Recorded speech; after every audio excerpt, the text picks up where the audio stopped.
I wish I knew how to quit you. Then why don't you?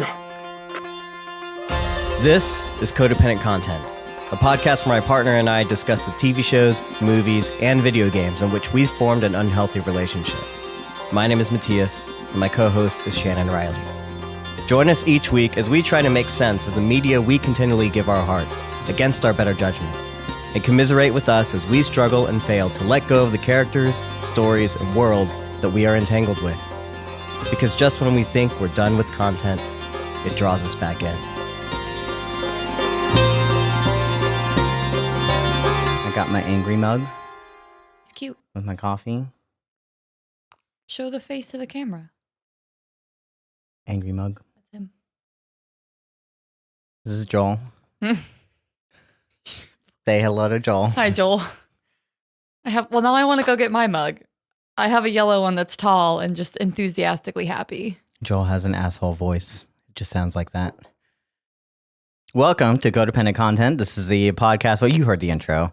Anyway, we're talking about The Last of Us, episode 6, Kin. Tonight. Kin refers to siblings. Family. And family, which is always what these things are about. It's always about family. You get it. For those who are joining us for the first time, Welcome. we are Codependent Content. My name is Mattias Marasigan. That is Shannon Riley. And we're going to talk about The Last of Us. We are going to spoil everything from this episode. We have both played the games three times for me, I think. And anything that happened in the game in regards to this episode will also be spoiled if we feel like talking about it. We will try our best not to spoil anything for upcoming episodes or things that happen in the game until a certain point. And in this particular case, there are a few Easter eggs that I think have gotten a lot of people excited for this episode, but we will refrain from talking about those Easter eggs until our spoiler section and our anticipation for the next episodes and what's going to come later, because I feel like those are, I don't want to give anything away, and I think that I'm loving where the story is going anyway, and I just want to keep it contained and fresh for people who haven't experienced this, and I think that's what's most important, and that's what we're here for. Yeah. Providing insight and commentary and feelings about what's happening now and things like that. Last week was a lot of fun, Shannon. Yeah. In terms of episodes. I did enjoy last week's. Had a lot of emotions In terms about of last how we week's. talked about it. Hey, it was good. It was a good discussion. If you can't sit down and talk about morality for 2.5 hours, what can you do? The polls, the winners are in. Who is the bad guy? Oh, who? Fedra. Yeah, fuck him. Landslide. No one cares about Fedra. Fuck Fedra. Shouldn't even put him on there. Come on. You should really know. But I'm glad we successfully, I guess, spurred on a conversation about what is good, what is bad, and who's the real villain of the story. Yeah. In terms of, we get it, guys. We know that Neil Druckmann, Craig Mazin, they're not interested in good guys and bad guys. I think that's also the point. That's also the point that I'm trying to say, is that there are people that do bad things and do good things. We shouldn't define them as good and bad, but whether or not they might be redeemable. Is everyone redeemable? Is everyone? I don't know. I'm going into the conversation already, and I don't even know what we're talking about. Diving right in. So yeah, any other thoughts about last week, feedback, things like that, things you heard? Things I heard. No, I'm glad that people were as enticed by considering Joel's morality as I was. It's still a hill that I'll die on. I'm still very opinionated about it, and I'm glad that there are a lot of other people who are willing to jump into that discussion with us. I think that's really cool. We're here for community, and glad we can make you guys think. But I'm activated. I'm ready for episode 6. Great. Oh, one thing I do want to say before we jump in, though, this is some of the things I forgot I wanted to say. We love TikTok. We love everyone who's joined us from TikTok. That's great. But also, do us a favor, download the podcast, go listen. Please leave us some reviews, do whatever, even if you think we're mediocre at best. We would love that, just mostly because I want to continue growing and and engaging with different people and allowing y'all to continue having these conversations. The only way we're going to be able to do that is if we get more eyes on the podcast specifically, More not just on ears.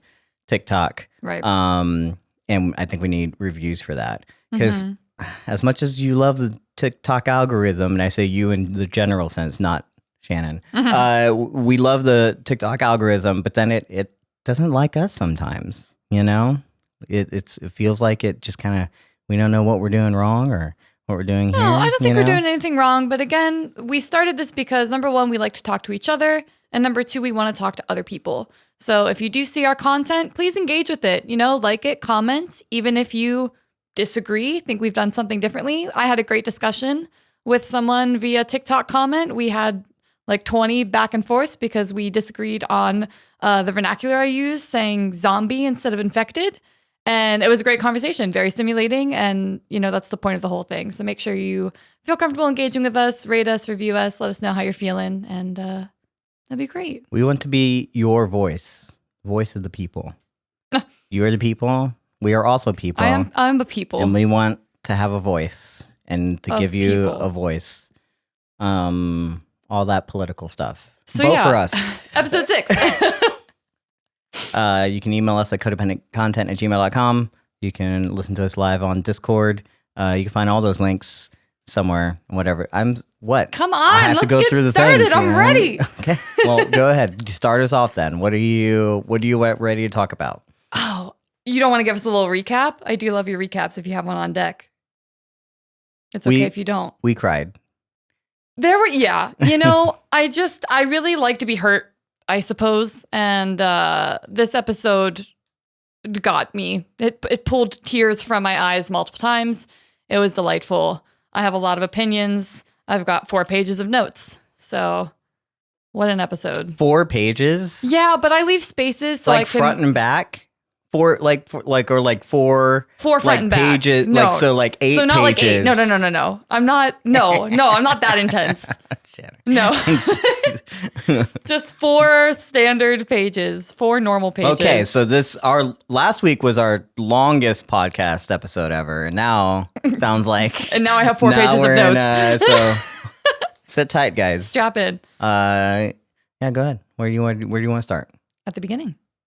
And All right, great. So, I the beginning is fine. I start to really get into the meat of this episode when they're camping, and they take the paws off the road, and she sees the lights in the sky for the first time, and she experiences wonder. So that's where my starting off point happens. Do you have anything to touch before that? I mean, I do love. We get a similar smash cut kind of to 3 months later. I think it just goes to fall because in the game we go spring, summer, fall. Actually, it starts in summer and then goes fall, winter, and then spring, I believe. So this we just get 3 months later, and that's a little more interesting, I guess, because you just think about it. Like, I mean, also, what do you think of starting the episode with Henry shooting himself again? You know. Yeah. Did we need to see that? Was that something that you felt like? I didn't. The reason I liked it is because it felt like the game with you saw Henry's choice and then the smash cut, like you're saying, to 3 months later. But I don't think any of us forgot that happened. No. But I do think it was a good way to establish the fact that a certain amount of time had gone by, instead of just maybe opening with 3 months later. So I think it was impactful, but I obviously did not forget about Henry. Not forget, but to remind us that even within the 3 months, this is the last thing that they've encountered. I mean, obviously, we haven't seen them in 3 months, so the camera hasn't showed up. So relatively no incidents have probably happened with them. Yeah. Which is pretty cool because, like, that's, I feel like the content that you wish that the camera was following them on. Yeah. Because, like, all 3 months it's just Joel and Ellie doing their camp outs and getting animals and not teaching Ellie how to use a gun for 3 months. Yeah, but teaching her how to keep watch, I suppose. Yeah. I mean, that's good. They're trading off some duties and everything. I think it's really interesting. I love this opening scene because Joel, first off, I just love the actors that they found and how they react with everything. Oh, yeah. And Joel's doing the thing that he has learned to do over 20 years, right?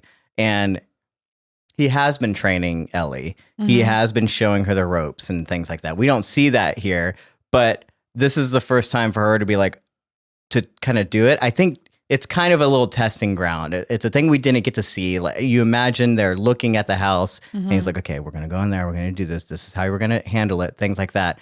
He probably they probably know kind of who's here. They're probably not dangerous. They didn't have guards. They know it's like an older couple at this point. Joel wouldn't just go in there. Right. You know, he would have maybe scouted out a little bit.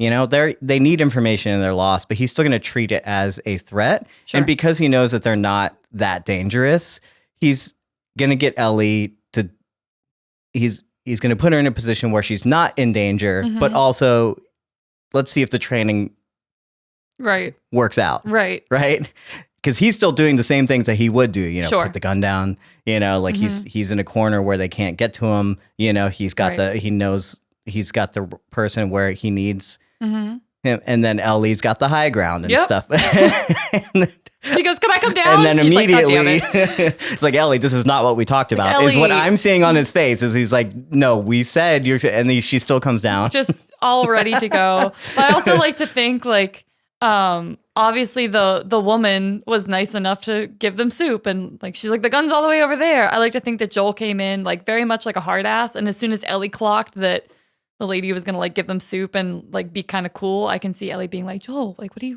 are your manners? Like, what are you doing? And then when the man comes back and he's like, go upstairs, Ellie, go upstairs. And she's like, but okay. She goes upstairs, they're good. Yeah. I love that, like, yes, not only is Ellie not sticking to the plan, but also these guys, this couple, they're clearly not the same kind of people that Joel is used to dealing with. Yeah. He even used a tactic that he's used before. Don't want to talk too much about that, but like clearly he's done these things before. And it's just the way that they kind of treat it is like, you're taking this so seriously. It's not that serious. Yeah, you know, kind of thing. It is serious. I mean, there's a stranger in their home, like whatever, but they're too old to deal with this. And they've also been off the grid for like a long time, like this even before the outbreak and everything. Right. I just love everything about the scene in terms of like what it's kind of showing us in terms of what the relationship has been and how Joel's been training her and how Ellie is still not just listening to anything.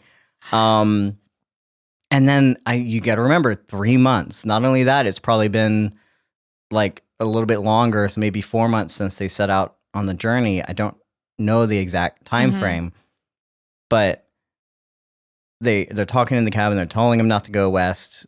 There's nothing out there. Right.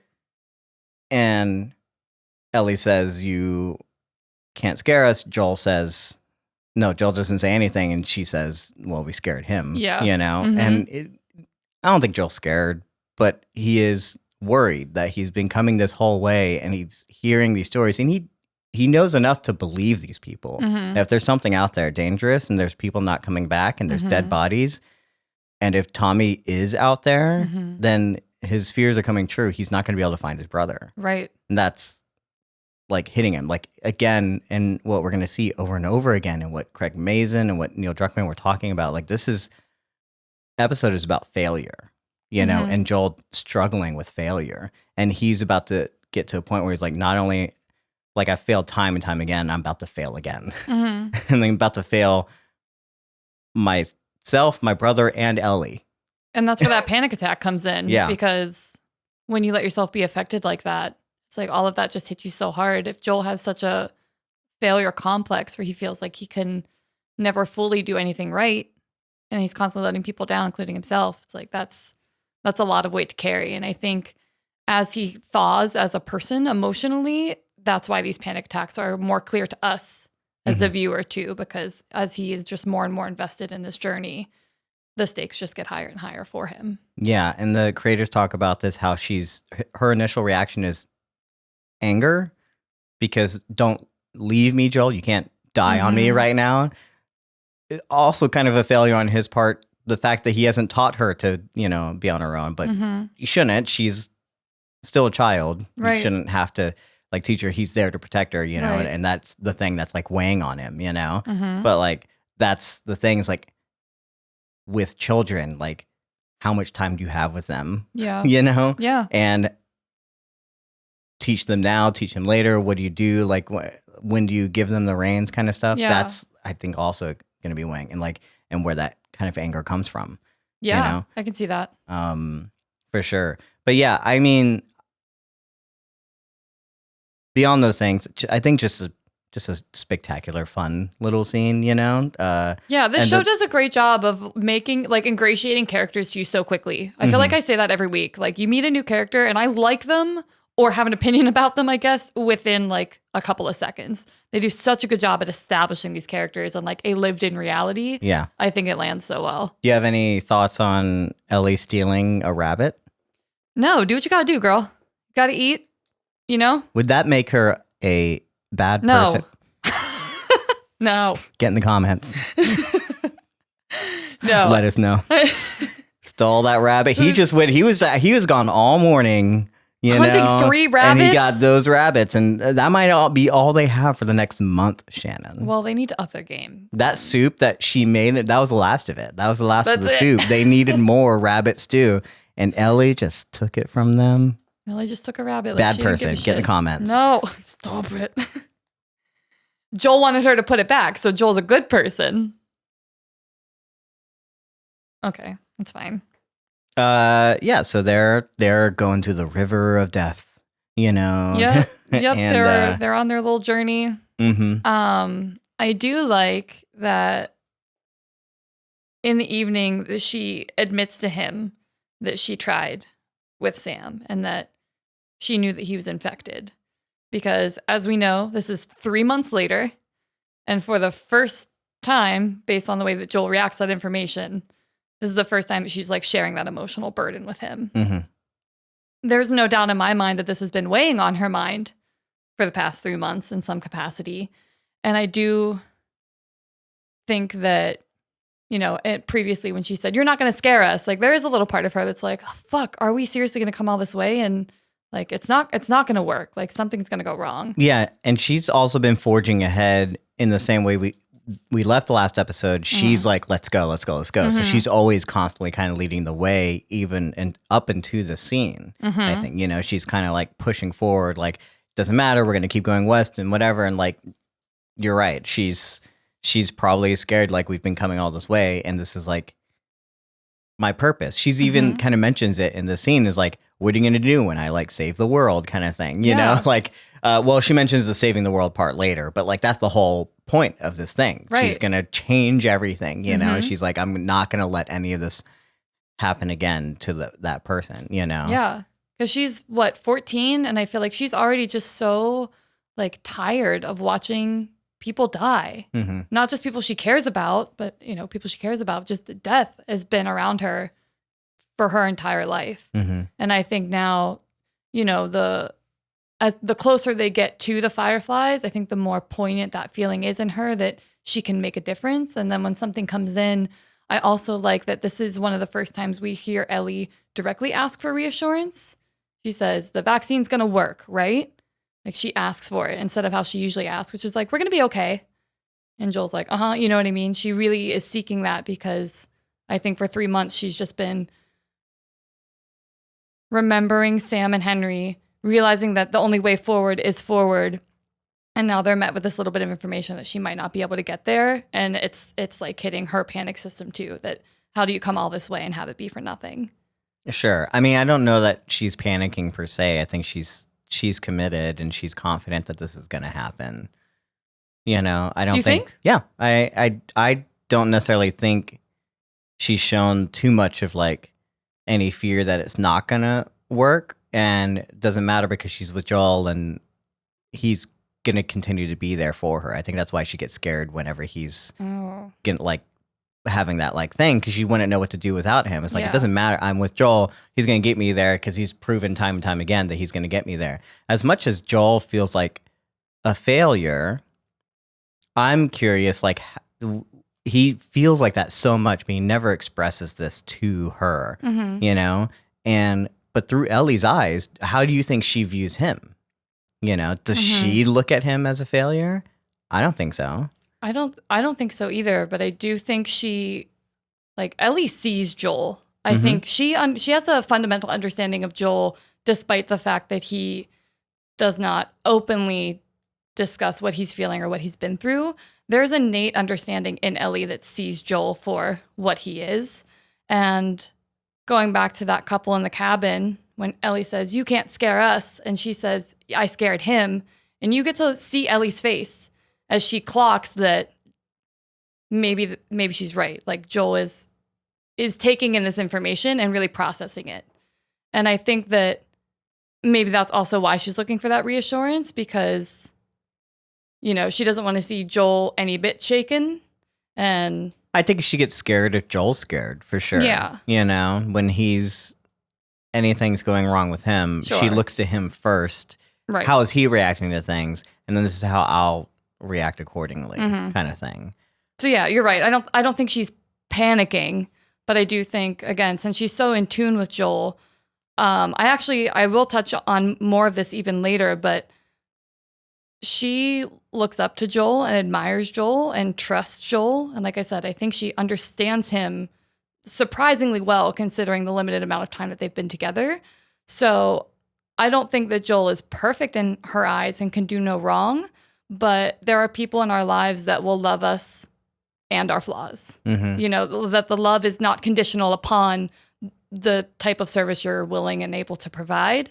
And I think for whatever reason, like Ellie kind of already has a handle on Joel in that capacity, that he's a human, he's going to fail her. But at the end of the day, you can trust that he'll be around. And that's what's important. I think there's something to be said that like Joel understands who he is and who he's been the past 20 years. And that's why it's so easy for Ellie to understand him, is because as much as Joel holds everything close to himself and his feelings, that is a version of him that he shows people. Yeah. That is himself showing like, this is who I am, kind of thing. I don't show you the things. He's very confident that like, I am this person. I am this kind of, this is how we do things. This is how I've had to be. And I don't make apologies for that. And again, we get that kind of conversation, how he mentions it with Tommy, you know?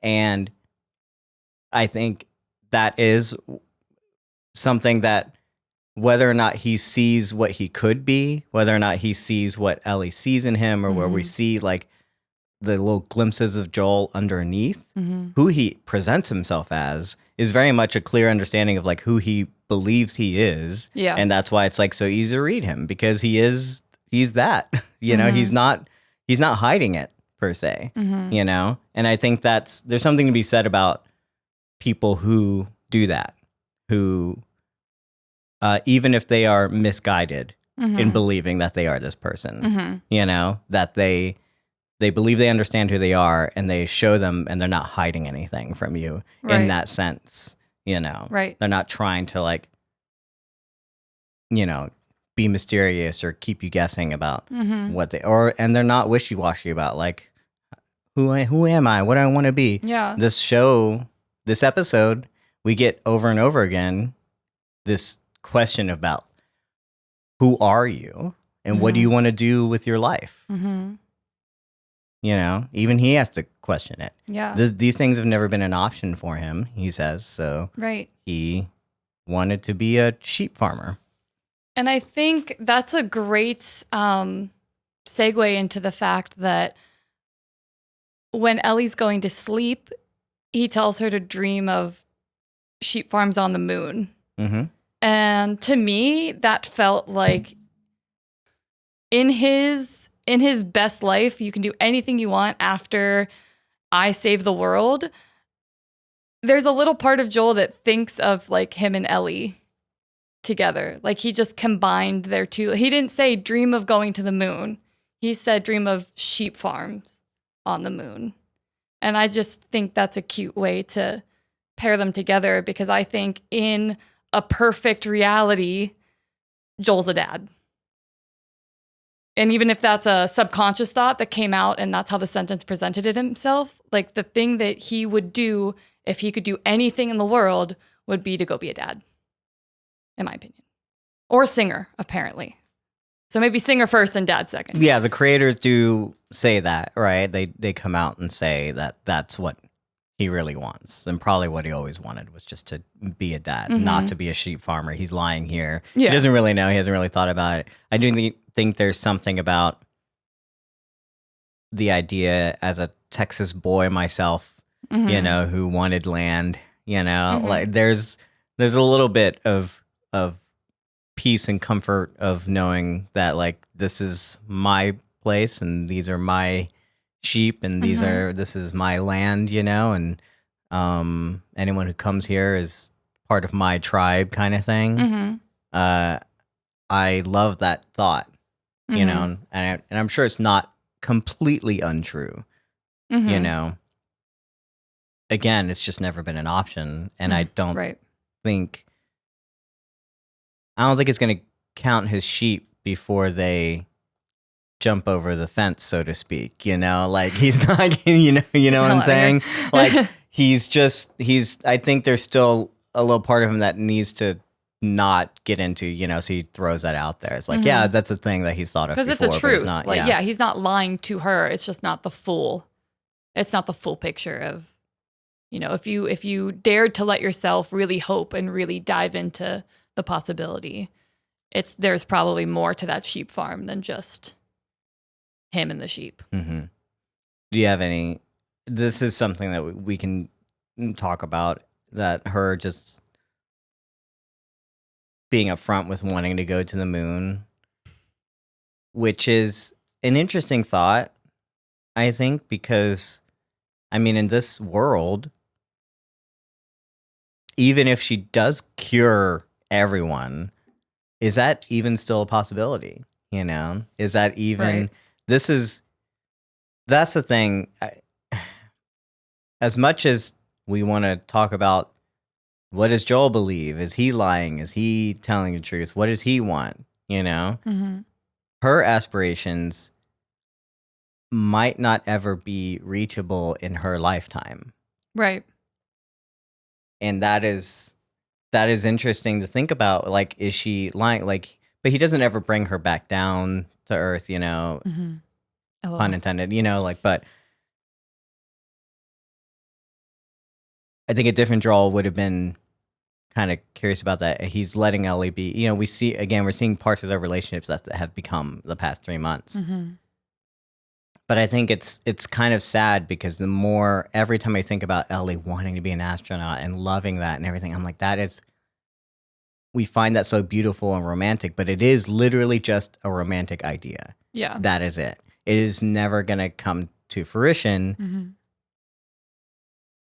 That's not a spoiler. It's just the fact that, like, this is the world that they live in. When are they ever going to, no one's ever going to care enough about making a rocket to go to the moon.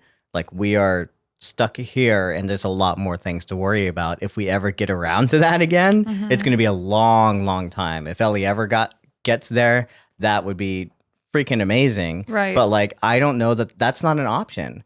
And we see this also, the kids are, I feel like Craig talks about how this community is worrying about art. Everyone else is worrying about food and shelter and things like that. And now this community has come a long way to start worrying about art.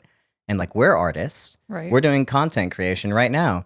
And these kids are watching this movie from the 70s, and they're in the city of Jackson. And the guy, and the guy in the movie is like saying, "Hey, I'm also an actor." How many of those kids watch this and be like, "Oh, I want to be an actor"? You know, like, what is actually going to be attainable for a lot of these kids, or for Ellie, right, is even more sad, because the world, the time, whatever, has left them without any of these options. That is a pipe dream for Ellie. And I think it's interesting that she would keep believing in that. She won't actually be honest with herself about what does she want. What would you actually do, Ellie? Because I don't know that that's a possibility. Right. Well, you also have to remember, like, as a child, no limits, no barriers. What would you do? Go to the fucking moon. Like, makes sense as a child's answer. She's not thinking, like, the world's in disarray, there's no government, we haven't been working on anything that would even get me to the moon in a reasonable amount of time. She's just thinking like, everything's good. Everything, I don't have to worry about anything. Like what's the most audacious thing I could possibly conceive would be to go to outer space. And I think, again, that just reminds us that for as much trauma and experience as Ellie has had so far, she's also still a child. And that's such a child answer of, what do you want to do? I want to go to fucking space. Right. But it's not just the one time. She's been thinking about this for a long time, you know? Right. And that's, again, it's just for me, like a tragedy waiting to happen, Mm-hmm. you know? And I guess that to me is like, just the thought of it is sad, you know? Because I understand, like, give a child the dreams and the hopes to do whatever they want. Mm-hmm. I'm not saying shit on her dreams. No. But that is we always want to talk about what, like, I guess what Joel wants. Mm-hmm. And because like Ellie, we think has it figured out, but we forget that like that's not a possibility in this world. So like she doesn't really have it figured out. Right. Like what is she hiding from? What is she really, you know? And in a sense, she's almost just as delusional as Joel with his sheep farm. You know, Mm-hmm. We don't compare the two because they feel so like different, lopsided kind of thing. Yeah. You know, but it is. Yeah. You know, and that's just the sadness of this world. I don't know if I can say anything much more about that, but No, that does make sense. And yeah, I guess it is so different to compare them because Joel is coming. You would hope that Joel has more self-reflection than a 14-year-old kid would. So for Joel to give you a certain answer, you kind of know that he knows himself. He knows his internal world. He knows the world around him. He has decades of experience in a way that Ellie doesn't. Mhm. So I'm not sure Ellie has like the experience to understand that, like, what do you really want out of life? Her answer probably should be like, I want like safety and security. I want people that are going to love me and not leave me.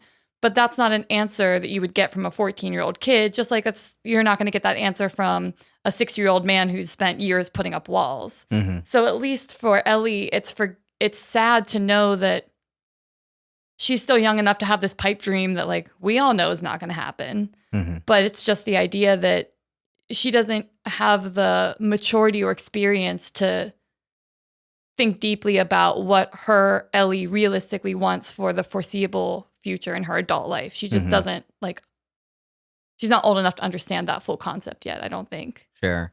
I think there is two things to be said, which is one, that just how much both of these characters by the end of this episode are going to finally say what they want and express their fears and all these different things. And they're not doing it here. Important to note. And I think that is something that will come about later, which I think is interesting. And also, if you live in this world and you look back on the old world like these kids do in the movies or whatever, you would probably wonder, like, why would anyone... we don't get these options, right? Their options are so limited. Like, what I would give to live in a world where these things, and she kind of mentions it later with the journal, you know, they're dealing with the fact that they're looking into the past and their options were so unlimited, you know? Right. So if you're out there trying to figure out what it is that you want to do and you want to figure out what you're doing with your life, go do it, I think. You know, like, because you don't live in the world that Ellie lives in. You don't live in the world where the like colleges are dead and the people are no longer there worrying about what to do with their lives. Right. This is the show. I like the simplicity. I love going back to basics. What is it that really matters to us? What is in our heart? What do we really want? You know, and I think those are things that are worth like looking at. But also, if you have an option for something, you need to like start figuring it out. Like in essence, like if you need to, because we do have these options, you know? Yeah. And we could be in a totally different perspective. Like when the pandemic happened in our time, a lot of those options started getting like limited. They're still getting limited, you know, in terms of like what we're allowed to do. And life is getting harder and harder. You gotta we're not yet at the point where we're in The Last of Us. And so I wanted that to also be like an encouraging thought. Yeah. You know? Yeah. Find what really matters to you deep inside, the simplicity of it, and if you have those lofty dreams, if they're not dreams, if they are achievable, try and achieve it. Go for it. You know? Yeah. Do that. So I have an important question for you, Yes. Shannon. What? Do you know how dams work?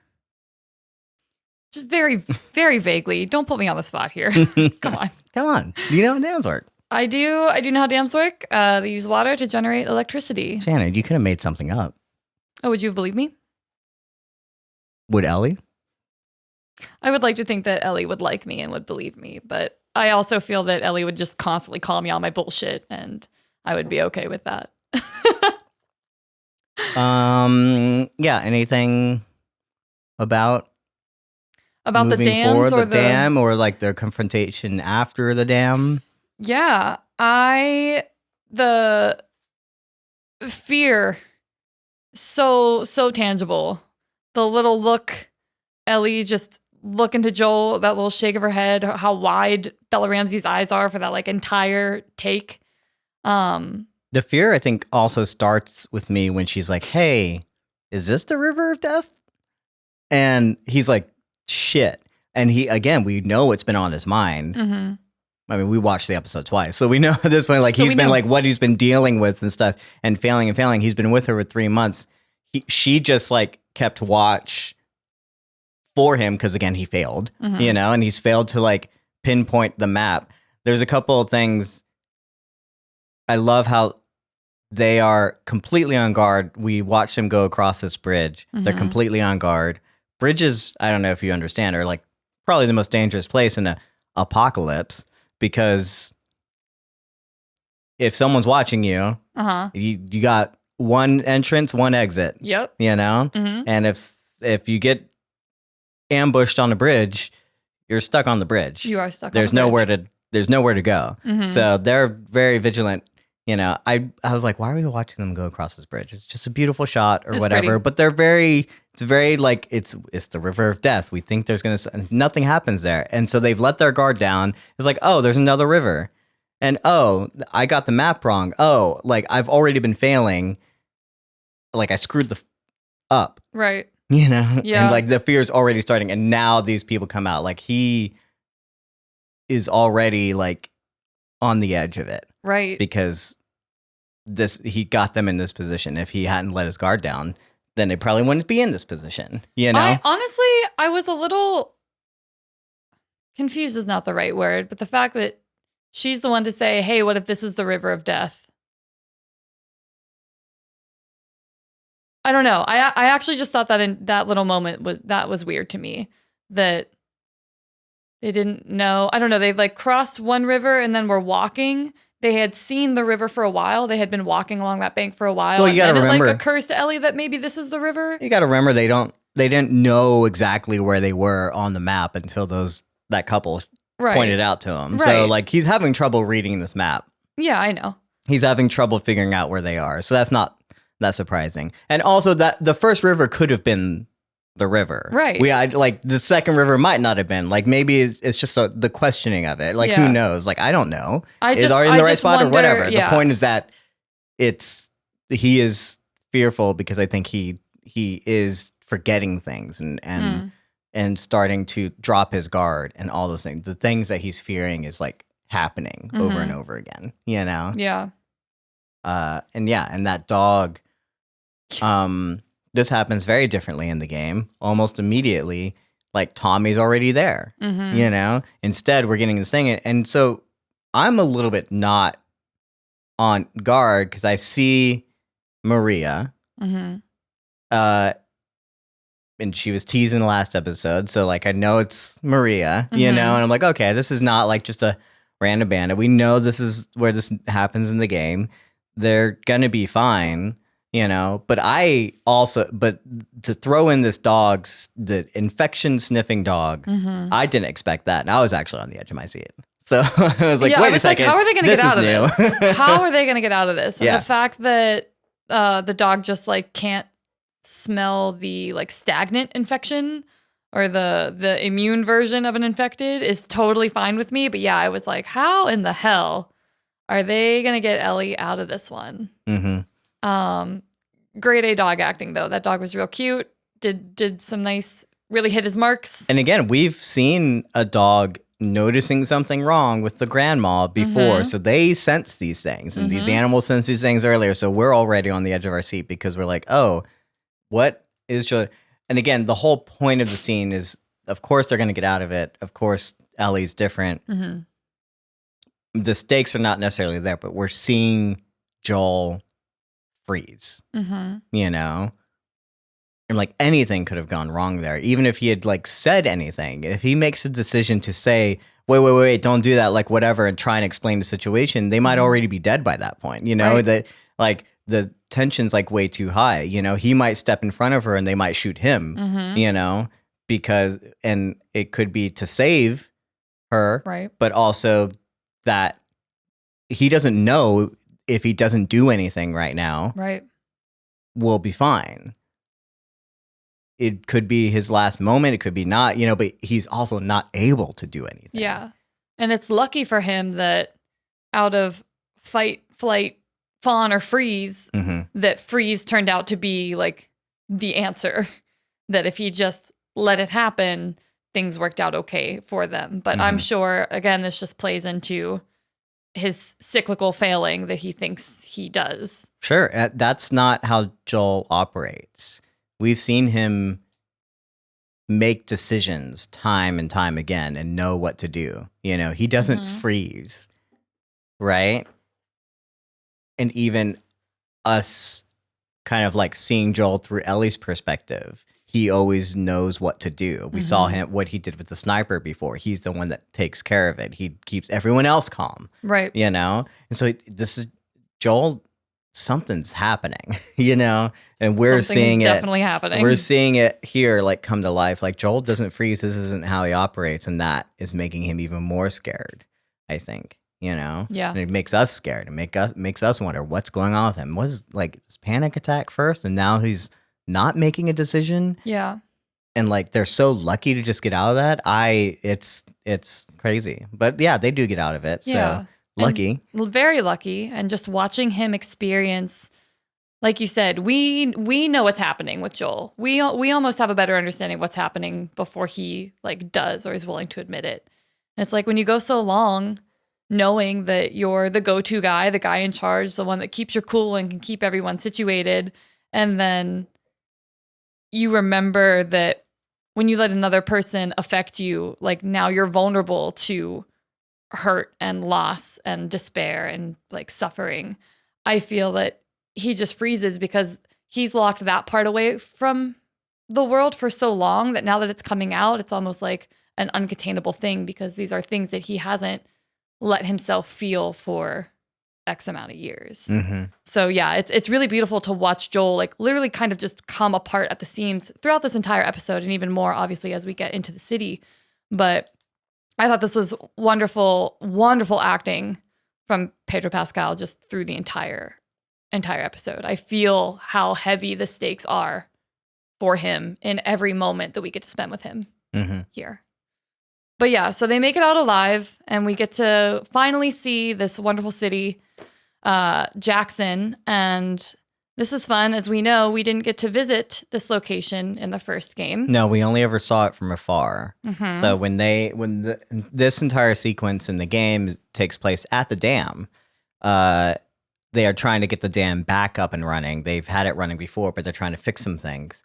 And Tommy brings them around eventually to the city, but they never go inside. Right. I think Neil actually mentioned that this is budget limitations. They actually had concept art. They were actually going to go inside, but then they decided not to do it. In the game. Yes. And then story purpose wise, in the way it feels in the game, to me is that Joel and Ellie, they never feel like, at least Joel, he's like, no, I can't be a part of a community. You know, like I can't put myself in that position. I think that becomes more, I think the way they do it here is just as powerful.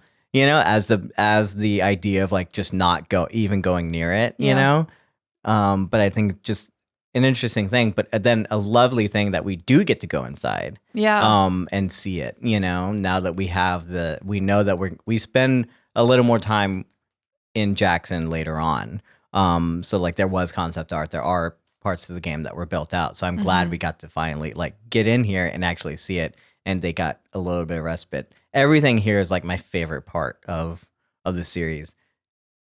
And this is the first time I cried, is when he sees Tommy and that yell, Tommy. like the way that he says it, that's like he can't hold it back anymore, and Yeah. he says it in such like It like crawls out of desperation, him. you know, Yeah. and then that hug, you know. Oh, that's such a good hug. The look on his face when he recognizes Tommy and he Mhm. can't believe it, and he just can't hold it back anymore. I love that moment. Like he Yeah. didn't think this was going to happen. He didn't think he was going to find Tommy. He didn't know what state he was going to find Tommy in. He literally thought he was going to have to like save Tommy, Right. you know? And he literally thought he's maybe going to have to lose someone else. This is the first success Joel's had in this entire Right. like show, you know, that Tommy is alive, you know, but he didn't, you know, it's not technically a success for Joel. He didn't help that, but at least he doesn't have to, you know, fail again. Yeah, he succeeded in reaching Tommy, Yeah. which I guess was the simplest goal. Yeah. But I agree with you 100%. He just submits to that feeling. I think it's just so big and so powerful that, you know, he cracks a smile, he's laughing, like the way that he holds on to Tommy. It's not just a hug, it's like they're holding each other to one another. I don't think he knew that was in him. That I think feeling, he forgot. you know, until it just kind of happened. Yeah. So much that Ellie is like, what? Ellie's Who a is little this? jelly. Like she's Ellie's like, I want that fucking hug. Wow. Yeah, she hasn't seen this from Joel. Yeah. I don't think she knew that this was in Joel. You Right. know, how much you could care about this person, you Right. know? Oh my gosh. That's even funnier than when we go have lunch or dinner or whatever they're eating, I guess. And she's in just such a mood. Mm-hmm. She's in such a mood. She's on one because these people kidnapped them, had guns pointed at them, and now also like, what the hell is that big feeling that I just saw Joel do? And I love that Joel, she... yeah, I think she's trying to take over for like the way that Joel normally is in these scenarios, but now he's like completely, I got my brother, like we're in a town, like we're getting hot food, you know. Right. He's not like, yeah, he's probably a little bit mad about it too, and he doesn't understand it, and we get But to yeah, that. he He's understands. not, but he's not treating the situation the way that he normally would. Right. And Ellie is deciding to take up the mantle now. And Ellie has such an attitude with everyone when you first meet her. Yeah. Like we're remembering when she was chained to the wall in the first episode.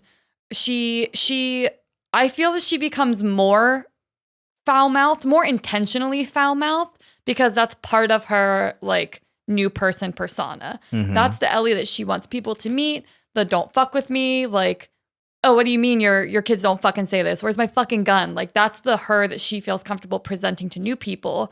And I like the dichotomy of the fun, softer, more childlike Ellie that we get to see sometimes with Joel versus the first time Joel met her and she was like feral on the floor, ready to stab him with a knife. Mhm. So I liked seeing that part of her come out again because you're right. I think she's kind of taking up the mantle of like, okay, well, you're usually one that has an attitude and you are way too comfortable. And I'm in a mood and this is how I feel safe expressing that feeling. Yeah. And then her, like you said, we see a little bit of that antagonism towards, I guess, this life or whatever, or Marie in general, which is like, well, I'll teach them, you know, because I think we're going to see like how she's had to deal with kids in the past, you know, and how, and now like kind of like life that she's been living like this.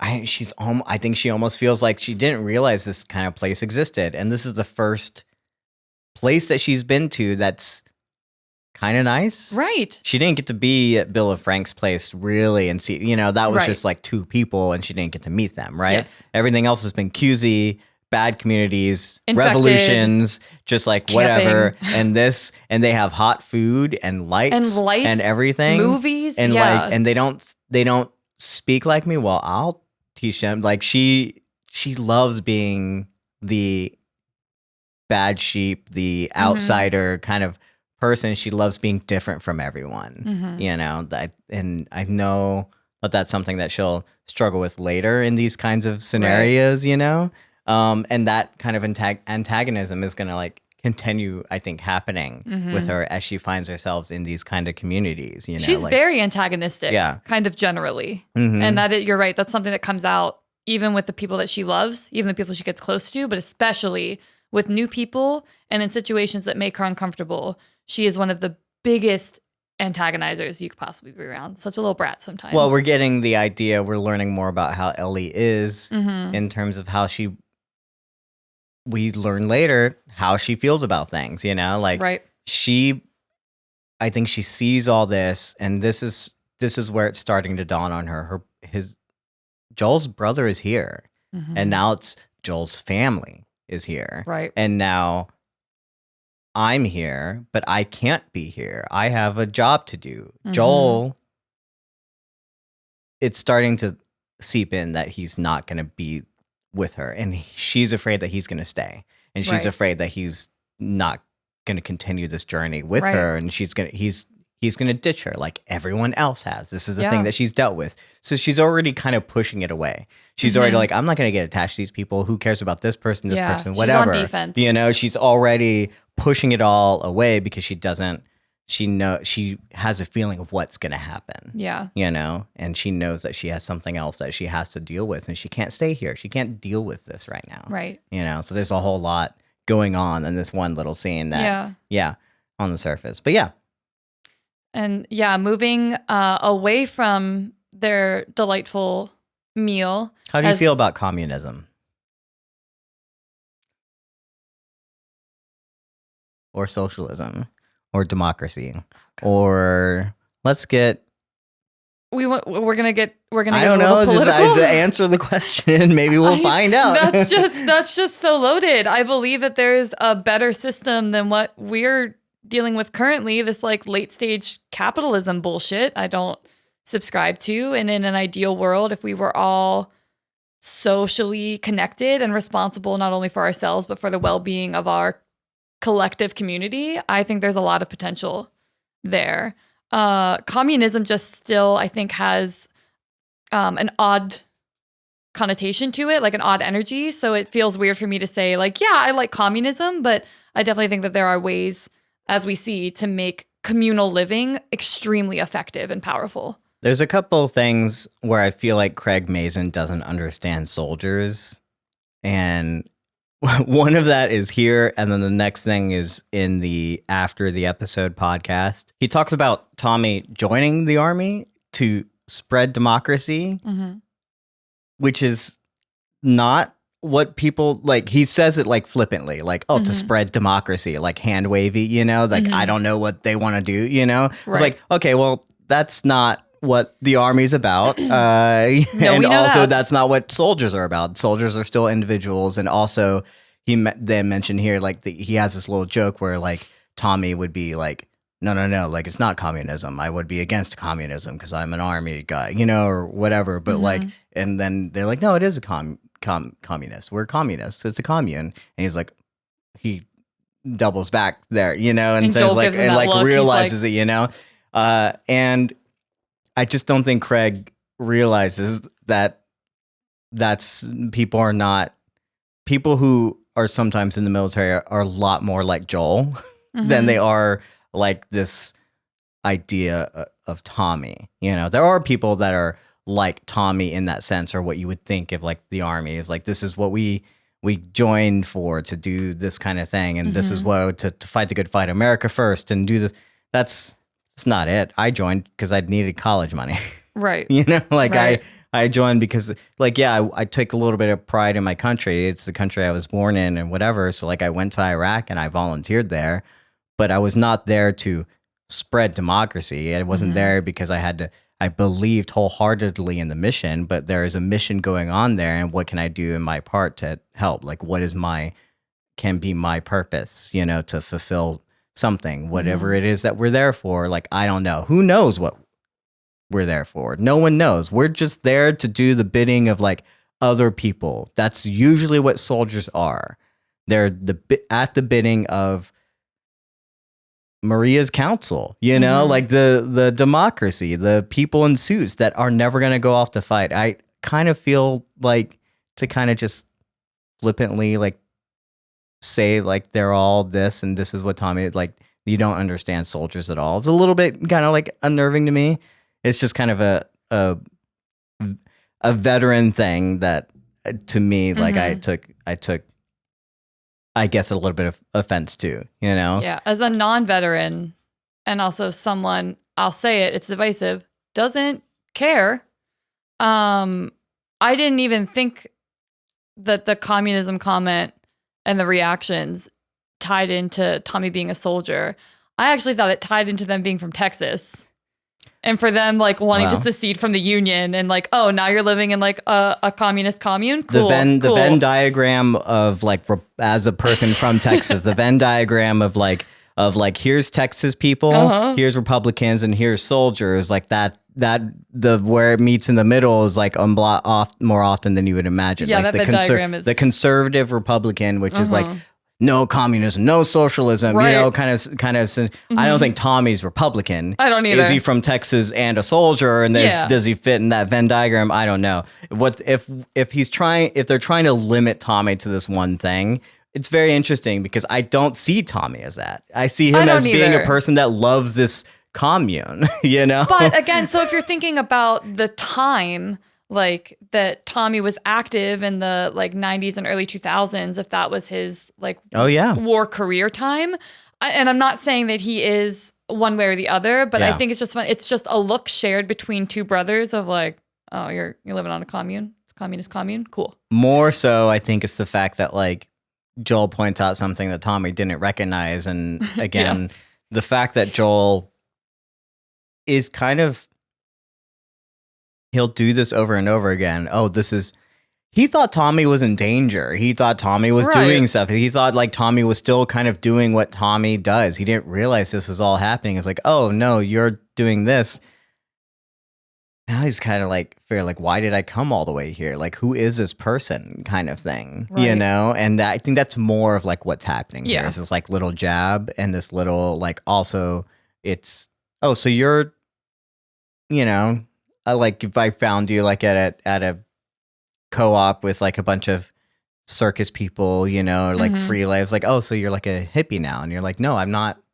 No, I'm just here to like learn about dance or whatever. Right. I'm like, oh no, okay, great. Like, okay, you're like hippie, I'm sorry, I'm using like a weird example here, but I'm just like trying to figure out like it's the I didn't know this was in you kind of thing, or like I didn't know this was you, he's not recognizing his brother. Yeah. And his brother is like, no, I'm still the same as I always was, A weird way to do it, I think. Again, communism versus democracy. Like I really didn't need that and again. The fact that she was like, and I'm an elected leader, so we threw the words communism and democracy all in the one thing. I don't know. I think that was more just the purpose of that conversation was not commentary on Joel or Tommy. It was to tell the viewer how Jackson works. Sure. And it's the fact that it's a communal living situation where everybody pitches in and also you elect your leaders. Listen, if that's how it works, then let's go communism. Pew, pew, pew.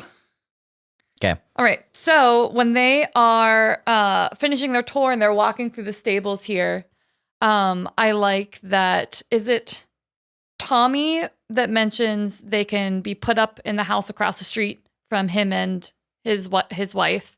Maria mentions it. Oh, Maria mentions it. So she's like, Maria mentions it, and then Tommy says, yeah, you could do worse. Like, it's the decore's from, the early 2000s, but you could do a lot worse.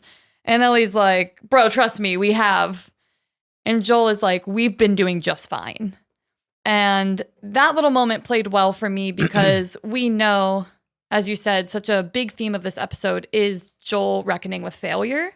And I think that Ellie didn't mean anything by that comment. It wasn't cruel or malicious. It was just, it was just commentary on the fact that they have been fucking roughing it in the woods for the past 6 months. Mm-hmm. And I think Joel gets just the slightest bit defensive because he really is just out here fucking trying his best. And he knows he's just failing left and right. And I think there's a little part of him that's like, I'm trying. Like, we've been doing fine. All things considered, like, we've been doing fine. I've been doing my job. I protected you. Like, I know it's not great, but I've been doing fine. And I love just that slight little bit of defense that Ellie put into Joel because he was like, excuse me? Mm-hmm. I was like, it's just always there. That like fear of failure is just so prominent in him that he can't even let like something little like that go and realize that she's just saying it in passing. And he feels the need to have to comment on it to say like, no, we were doing okay.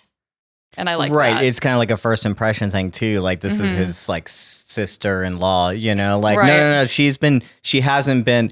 I think that's also what kind of like clues in Maria to like, oh, this is how Ellie's been living. This is why she leaves her that, what is it, Dixie cup? Oh, it's a diva cup. Diva cup? Such divas. Men. These God. women. But yeah, like that kind of thing, like kind of clues her into this thing. And like him being like not wanting to admit that like I haven't, like we've, they don't know what they've had to been through. He doesn't have anything to like, he doesn't need to defend himself, but he's mostly defending himself to be like, no, like I'm not as bad of a person as you think I am, Yeah. But yeah, so they go to the bar, they have this conversation. Not the second time I cried.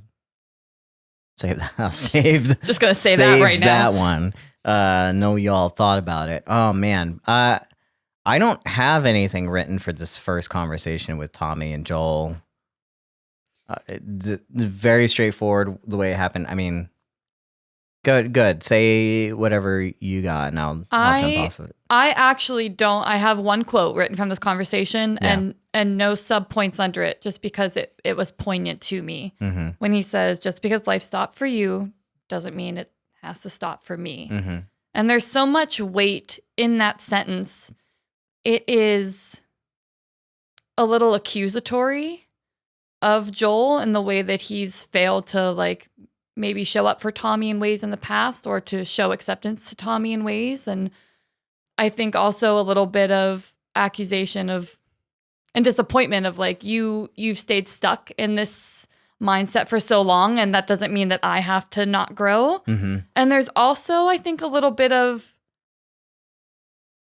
like maybe he wants that approval or that blessing that even though he knows Joel's been through it, that doesn't mean that he can't like flower or flourish in some way. Well, let's talk about the toxic masculinity in the room, shall we? Do it. Which is the fact that they have broken off. They finally get a moment alone and they're there to catch up. This whole time Joel's been happy to be here. He gave Tommy the biggest hug. They like are just loving, like finally being together again. They get a time alone, and what is it? Oh, how's Tess? Good? Lie. Yeah. What is you look old. Yeah, well, you've seen better days. You know what I'm saying? Like you haven't changed. You like little jabs, little things, brotherly stuff, Yeah. If your wife that Joel didn't know was your wife is also pregnant, you're about to be a father, like you like all the things to catch up on, right? Where do you think that would be on the list? Where do you think that you would put that? But Tommy knows he doesn't want to bring this up because of who Joel has become the past 20 years. He's like, he's not going to take it well, so they can't, no matter what, they still can't be honest or open with each other in this moment. There's so much like in between them that they can't share. Like he can't share like his wife's pregnant. Joel can't share. Tess is gone and I'm here. Like I'm just doing this job, There's just like, I think there's a little bit of resentment in Tommy, and I think there's a little bit of fear in Joel, and that all manifests in these just like surface level quips and again, Joel's always afraid to get too deep, even with his fucking brother. Like, he just asked you a question. What a great way to break the ice and get into, like, what's been happening to you. If you don't want to talk about the last 20 years, like, talk to me about the last 20 days. So much has happened to you in your journey to get here. And your brother gives you the opportunity kind of by offhandedly asking how Tess is. But that would be such a door opener for Joel if he was ever able to take that.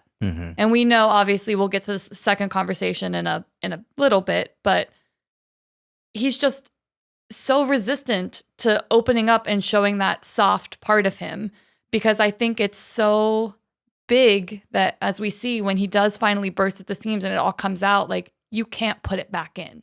And I think he knows that, and he doesn't want to let any of that out of the box, because he knows that once it's out, it's not going to be easily packed away again. I think Joel also, like, he's looking for any sort of familiarity. He doesn't recognize this place. He doesn't recognize this Tommy. And he's trying to get back to the point where, I got to do this job. I need you with me. He just assumes he's going to go with him. He just says, like, he doesn't ask. He just says, with you, we can go and we can take her and we can finish the job, because they've done jobs before. That's what they've always done. You know? Yeah. And it's a familiarity he's like seeking. It's a relationship he's looking for. He's not allowing his own brother to change. Something that we do with siblings all the time. We refuse to see them as people who are changing and growing or being different people. Every time, that's the thing with siblings that I notice with my own siblings, is that no matter the years or the months or however long goes, we still meet up with them. We still treat them the same. We have this shorthand. We don't need to catch up or do anything. We just, like, get back into the saddle, so to speak. But also, we still view them as these kids that we kind of grew up with. You know, my sister has like 5 kids, but she's still like my younger sister that, like, you know, wanted to go get ice cream with, you know, make, you know, that kind of thing. I don't, it's a weird thing. Like, I still feel like kind of protective, even though she's an adult, you know what I'm saying? Yeah. So there's a whole lot of things that can be said there, but he's just like seeking for this familiarity, and he just wants things to be the way he wants them to be. So the fact that, like, he's not ready to, like you said, admit anything. Yeah. Or to let these things go. He probably never will if he doesn't have to. Right. And it's also probably a control and a comfort thing too, like you're saying. Like, he's looking for things to be the way that they were, because that was an environment that he felt comfortable navigating in. It's familiar, it's comfortable. He knows how to control himself in that sort of circumstance. And that's what he fucking needs right now, because as we see through these multiple panic attacks this poor man is having, like, he is ripping apart from the inside out, and he knows it. And then he's like, if I can just, like, do this job with my brother, that'll give me, like, some sort of structure that'll just hold me together until I can get this girl to the Fireflies and hopefully, like, succeed in this task. What I love about this show and this story, especially the game too, I think after episode 5, with Sam and Henry, and especially here after the scene with Tommy, they're representing a moving forward, you can't go back again kind of thing, right? And then also what you keep thinking the story is going to be, right? When Sam and Henry show up, you're like, yes, these people, another person with a kid, they'll go off and do. When the first time you experience this story and you don't know where it's going to go, and with any story, like, when I first started playing The Last of Us, like, I didn't play it for years after it came out because I didn't know what kind of story it was. And then when I first started playing it, I kind of was like, oh, this is where it's going to go. And then every little moment you think, oh, we meet Bill. This is what kind of story it's going to be.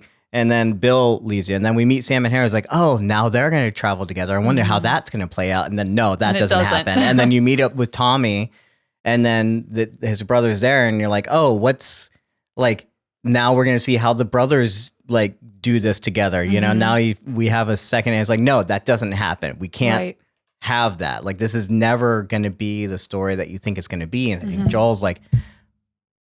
Joel's learning as well. Like, you can never go back. You can never get what you think. You've passed points of no return over and over and over again, and it's not going to go like the way you think it's going to go. Like, this is never going to, like, everything is changing and his whole life is being upended.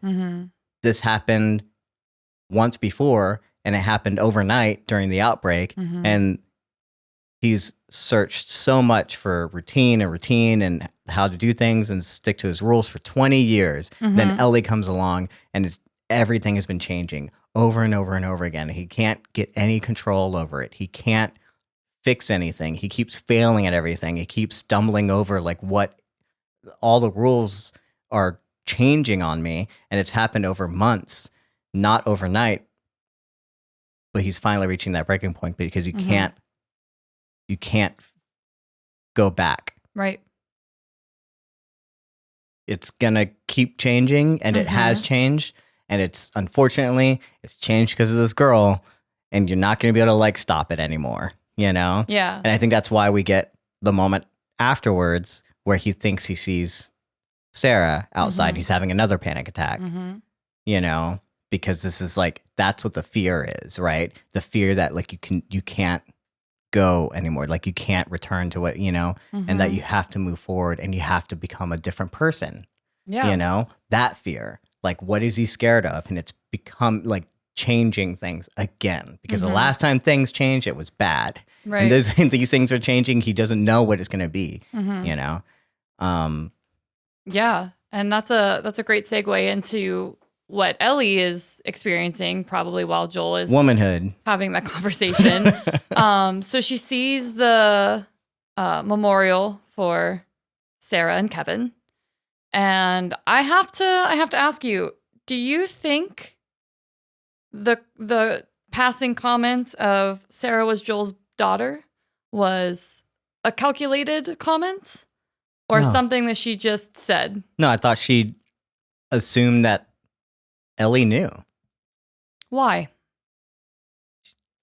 She just assumed that because they've been traveling for a long time. She doesn't know who Joel is. And she knows of Joel, but she knows Tommy. And Tommy has been a different person than the Joel that we know. And if you know one brother, you assume that the other brother is pretty similar. You know, they've both done bad things. Sure, she's probably heard stories about what Joel and Tommy did and what Tommy had to deal with. And she knows, I think she trusts Joel. I don't see what the calculation would be there. Like if you're saying like there's an ulterior motive or like why would she like throw it out there? I think she just like assumed that Ellie knew about this history with Joel. You know, I don't think, I think it's just a small correction that this is, we know this is the moment in the game too where she learns about Sarah. Yeah. And I don't think the Maria in the game, we don't see this on screen. This happens off screen that Ellie learns about Sarah. And I think she was just learning about Tommy and Joel and them as brothers and a little bit of their backstory and their history and a little bit more about the place, you know. And I think Sarah just kind of came up in a similar way or whatever. I don't see why that would be like, oh, and let me tell you about Sarah so I can drive a wedge in between. I don't know what's the calculation there. I'm not saying that it was maliciously calculated. I think it was an authentic reaction of like Kevin is my son, so of course I am going to correct like, and Sarah was Joel's daughter. But as we continue, that whole conversation is basically her warning Ellie to be careful about who she trusts.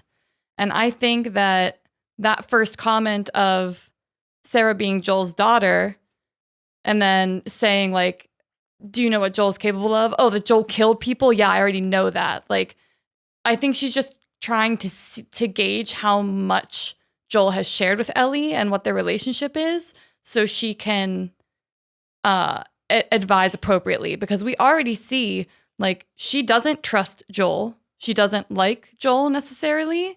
And she is still operating under the impression that Joel is a bad person.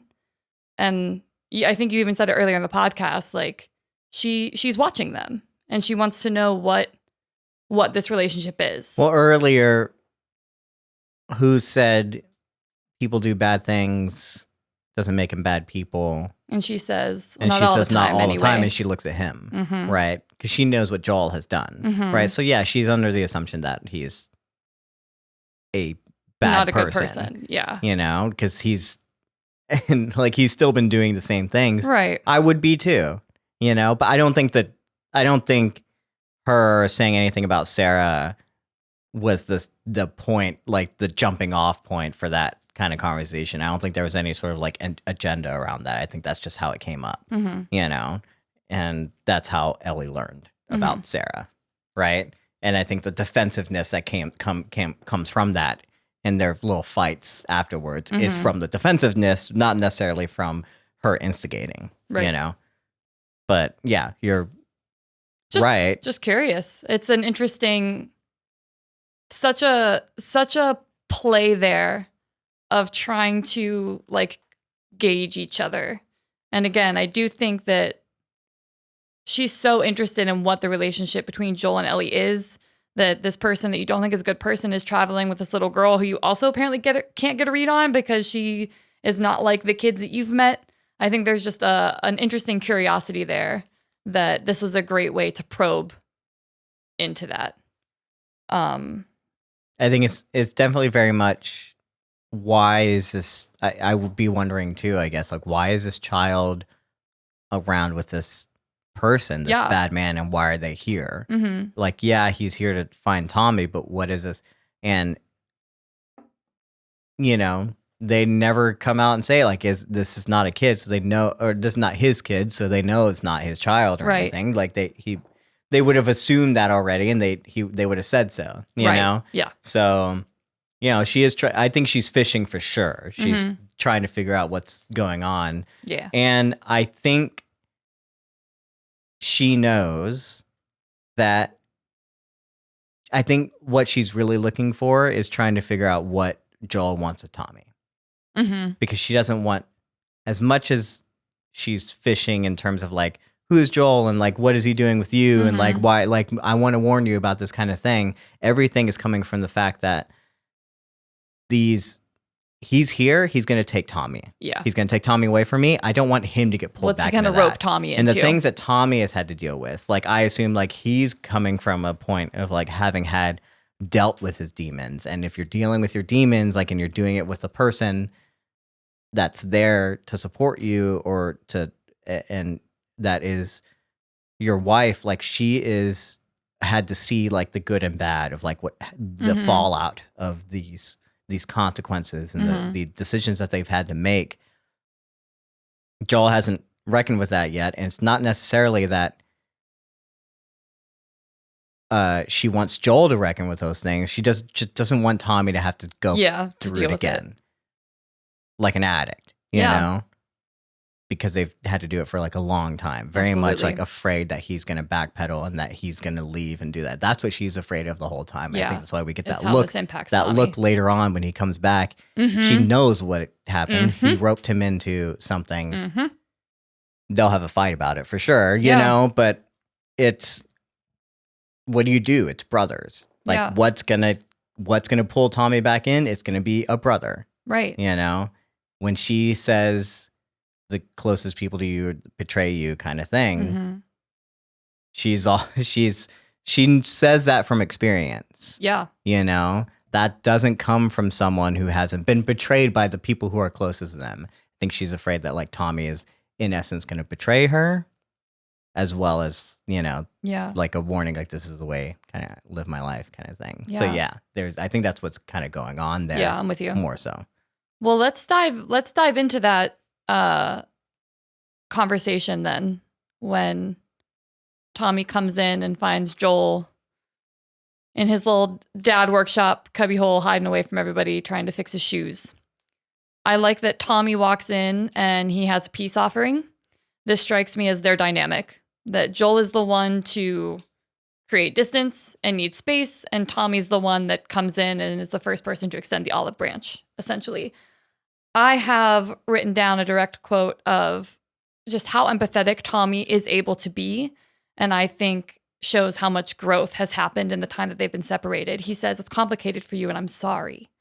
And Joel has people in his life that will love him unconditionally.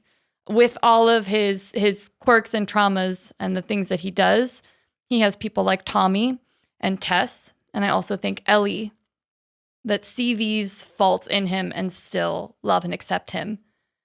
And I think that terrifies him, because since his inner story is that he is a failure, and that has been his story for the past 20 years at least, I feel like he doesn't think he deserves like love or like the admiration that people give him sometimes. And the only way that he feels comfortable accepting that is when he's in a position of like control and power. So if he's the one that you can rely on in the quarantine zone, and he's your guard dog, and he's the one that goes out and like gets the pills that the guard wants, and he's the one that can shoot his way out of a fight, that's the way that he feels comfortable accepting anything.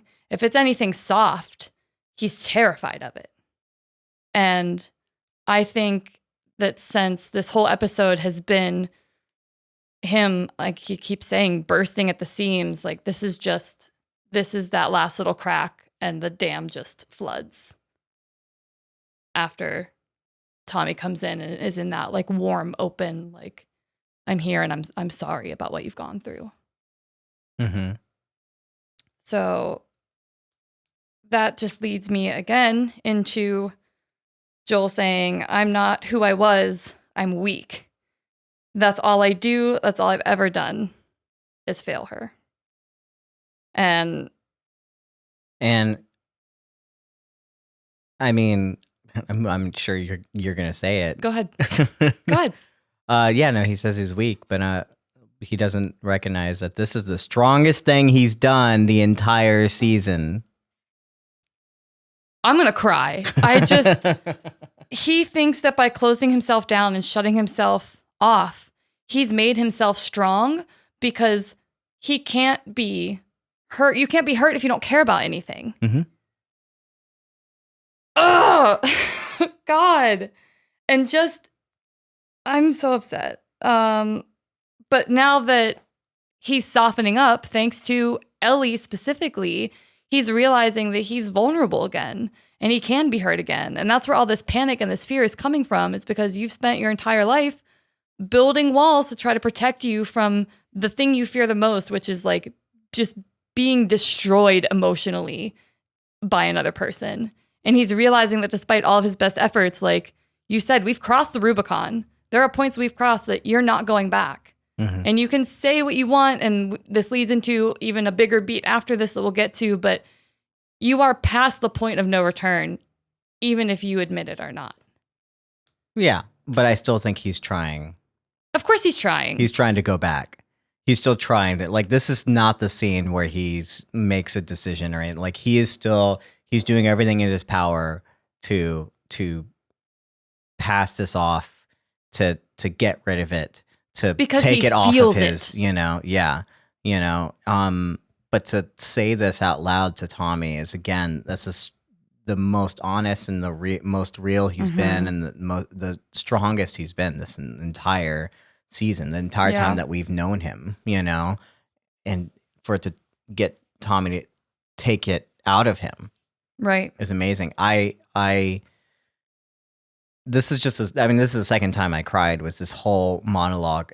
All I can say is Pedro Pascal, like, just absolutely kills it. Amazing. It's the best performance I've seen in a long time in a show. This is what we came to the show for. This is what us as fans have wanted. It's like, give us a good show. Give us a video game adaptation that stands up to all the other prestige TV, like Emmy things, that we can say, like, no, this is a good story, not just a good video game, And this shows it. This is what happens when you give an actor something, this writing and this vulnerability and this attempt to just be real, and to be authentic, to bear it, to bear everything. Yeah. He says, I'm failing in my sleep. Yeah. I'm failing her in my sleep. Yeah. Who's her? Just Sarah. He's over and over and over again. That's what he's been dreaming about. He doesn't remember, but he knows he's failing her over and over and over again. I don't think he's like reliving exactly the same thing. I don't either. But he's saying he's failing her.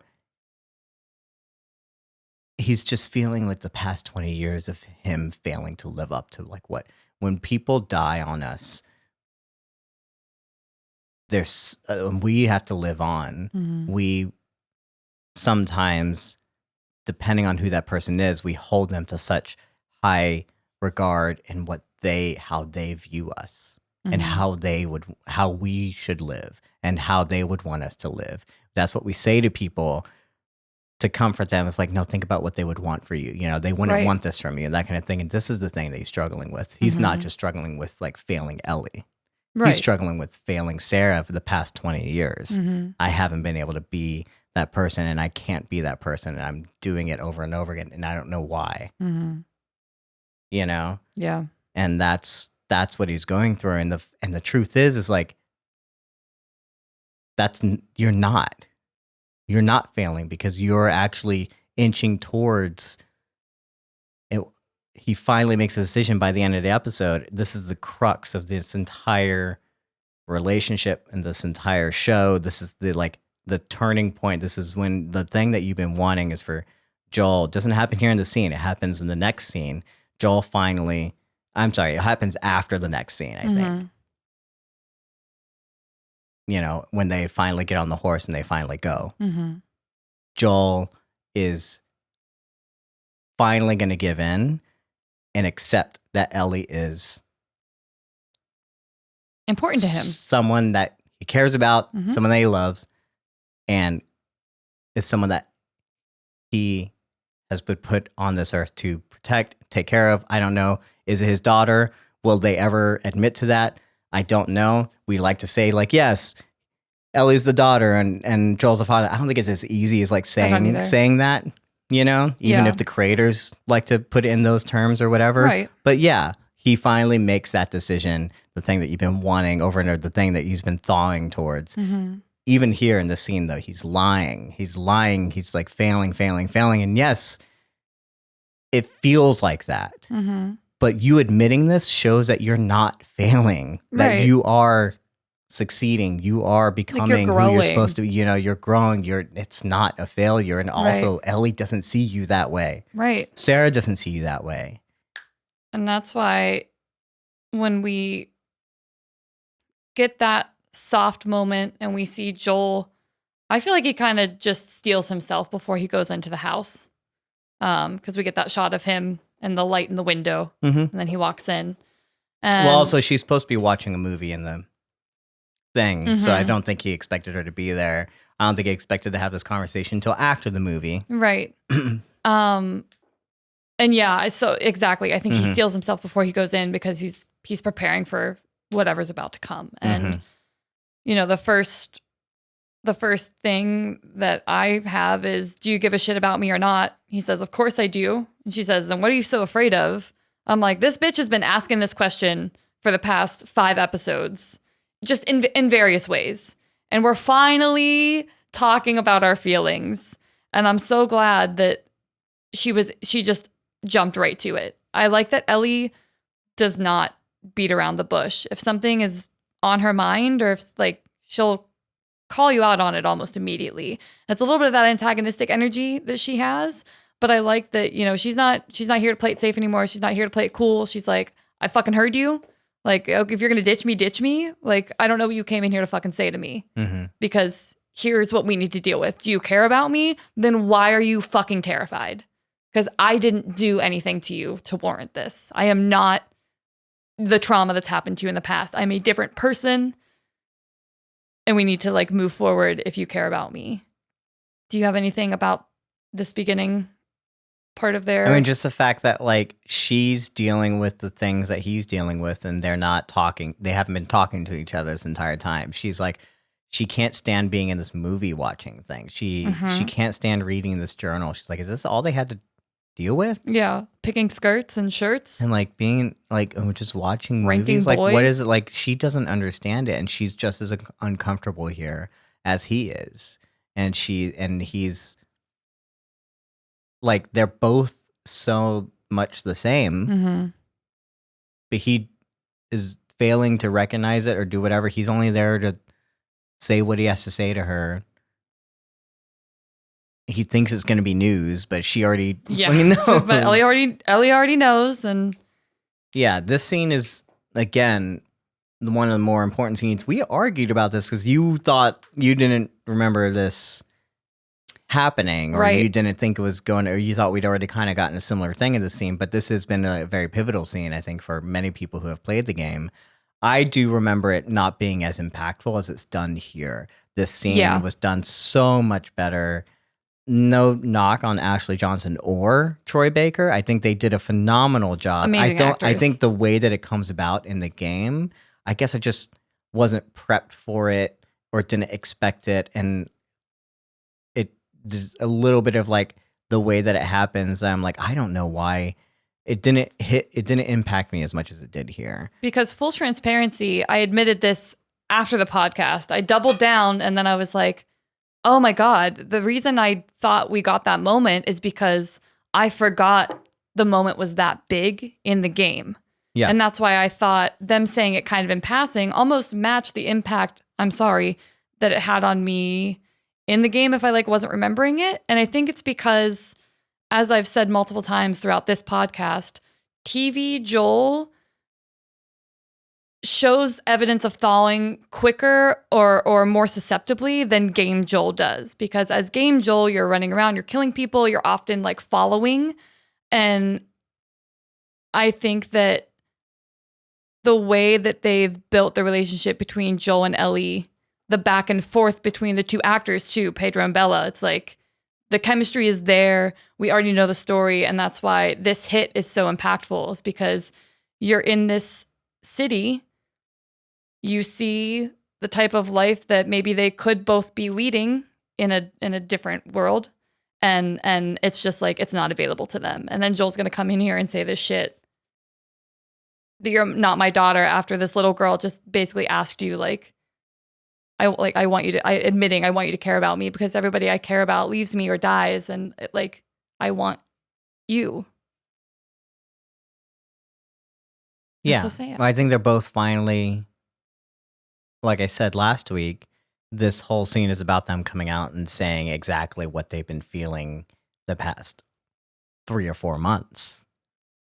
You know, finally like addressing the huge elephants in the room of like, what do they want? Like, why are we here together? It's like, we didn't choose to be with each other. We didn't choose to be here, but we are. And we both care about each other in ways that we never expected. I think Ellie also has to like say what she's saying. You know, she has to admit to him that like, I know loss. I know what you're going through, Joel, and like, you have failed to recognize me as like a human being, and I need you to like see that, you know, and I am afraid as much as I'm show you that I'm not afraid, like I am afraid. And she needed to say that to Joel, not just to Sam. Right. She needed to say it to him, and Joel needed to say, as much as it hurts, he needed to say out loud, you're not my daughter and I'm not your father, for him to get past it, for him to finally be able to make the choice of that this is a person that I am forever in connection with, you know, is for him to be angry about it, to be, I don't know, dismissive about whatever it is that you'd call that kind of emotion or that statement, you know. It's a layer of truth that he needed to put on it for himself and for like the world and for like whatever he's been dealing with the past like 20 years, you know, and then also for the past like 3 months where this person has been put on him and he didn't want it. Right. You know? And I think admitting and labeling, you are not my daughter, I am not your father, is fine. And I do think probably is a pivotal moment in his emotional world, because I'm also wondering now if there's any guilt at play. That if he's doing things with Ellie, he's just constantly reminded of like the fact that he doesn't get to do any of this with Sarah. Or maybe if he feels like any sort of guilt like to her memory, that like he's not replacing her with Ellie if he lets Ellie affect him. It's not the same. It doesn't mean that she becomes your new daughter and your daughter doesn't exist anymore, and that like the weight of that relationship isn't there. So if you have to say, this is not my daughter and I'm not your dad, to clarify that line of you can still love and be affected by another person without it diminishing anything else. I think that's another layer on that phrasing too. Absolutely.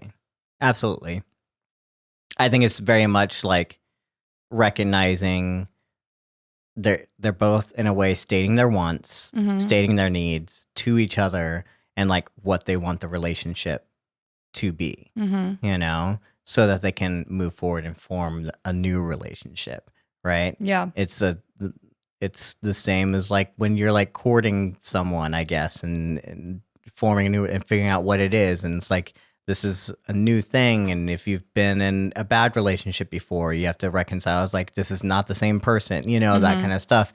And like, you can keep dancing around and going on dates, but until y'all both are honest with each other about like what you want, like you're not going to, and sometimes it comes to a head if you like, you've been not dealing with it for a while, you know, this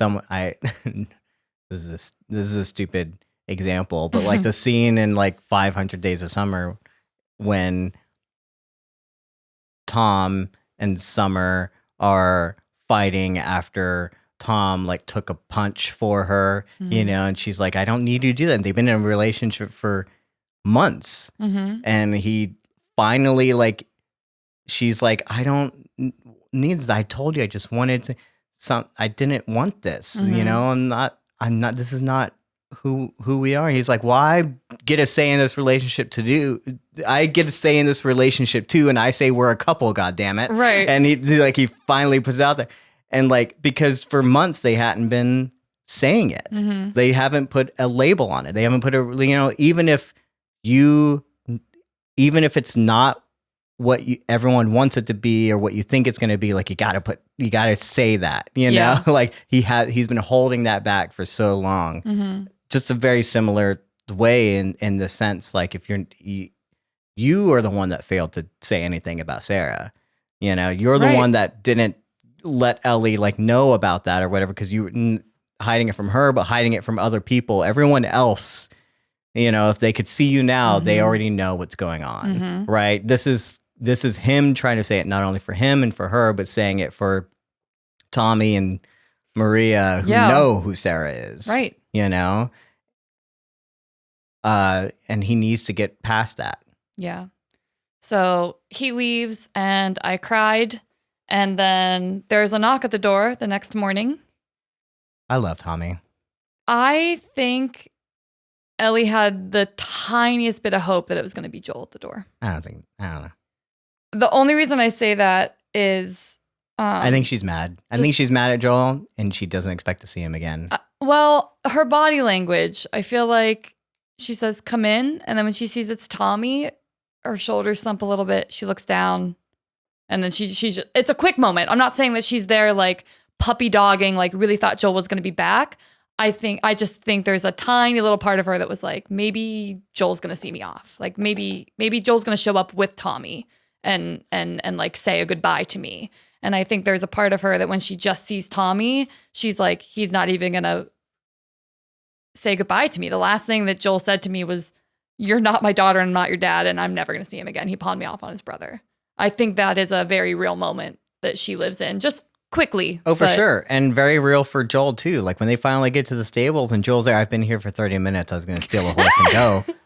He wasn't there originally to steal a horse, go get Ellie and go. He was there to steal a horse and just go. Yep. Like he had all night to sit in his feelings. I know you know this about me. It takes me a while to sit in my decision. If I make a decision and I say a thing, I'm going to do the thing and I'm going to be the thing. He knows that if he doesn't leave now, he's going to go back on it. He knows if he's he's already past a point where like, I gotta get out of here. If I see her, if I even look at her face, if I go say goodbye, I'm not gonna make the decision I need to make, you know, because he wholeheartedly believes that he's gonna like fail her, you know, but he can't bring himself to do it. He sat there for 30 minutes. Like I've sat there in the car in a parking lot after finally trying to find a parking spot for like an hour, and like I can't go inside to this place. Like I'm just so like it's like I can't deal with it anymore. Like the emotional trauma, exact same level. No, I guess I was saying I understand that feeling. I know, you know, but there's something about the fact that like they both knew that that was it, and he was going to make that decision. He was going to go, and the fact that he had to do it in a certain way, otherwise he would renege on that. It's just shows a lot, and the fact that he finally didn't do that, I think that's when he made the decision. I agree. I think that's finally the point where they got it out there. They said the things they had to say. He's at that horse, and he's like, if they come in here in the next 5 minutes, and I'll give it another 5 minutes. If they come in here, I'll go. You know what I'm saying? Like he's like he keeps bargaining, yes. and then like how long did he sit there and bargain before they finally like walked in? It's the same idea of like, they tell you that if you're having a hard time making a decision, flip a coin. And before you even look at how the coin lands, you already knew what you hoped it landed on. And like, that's your decision.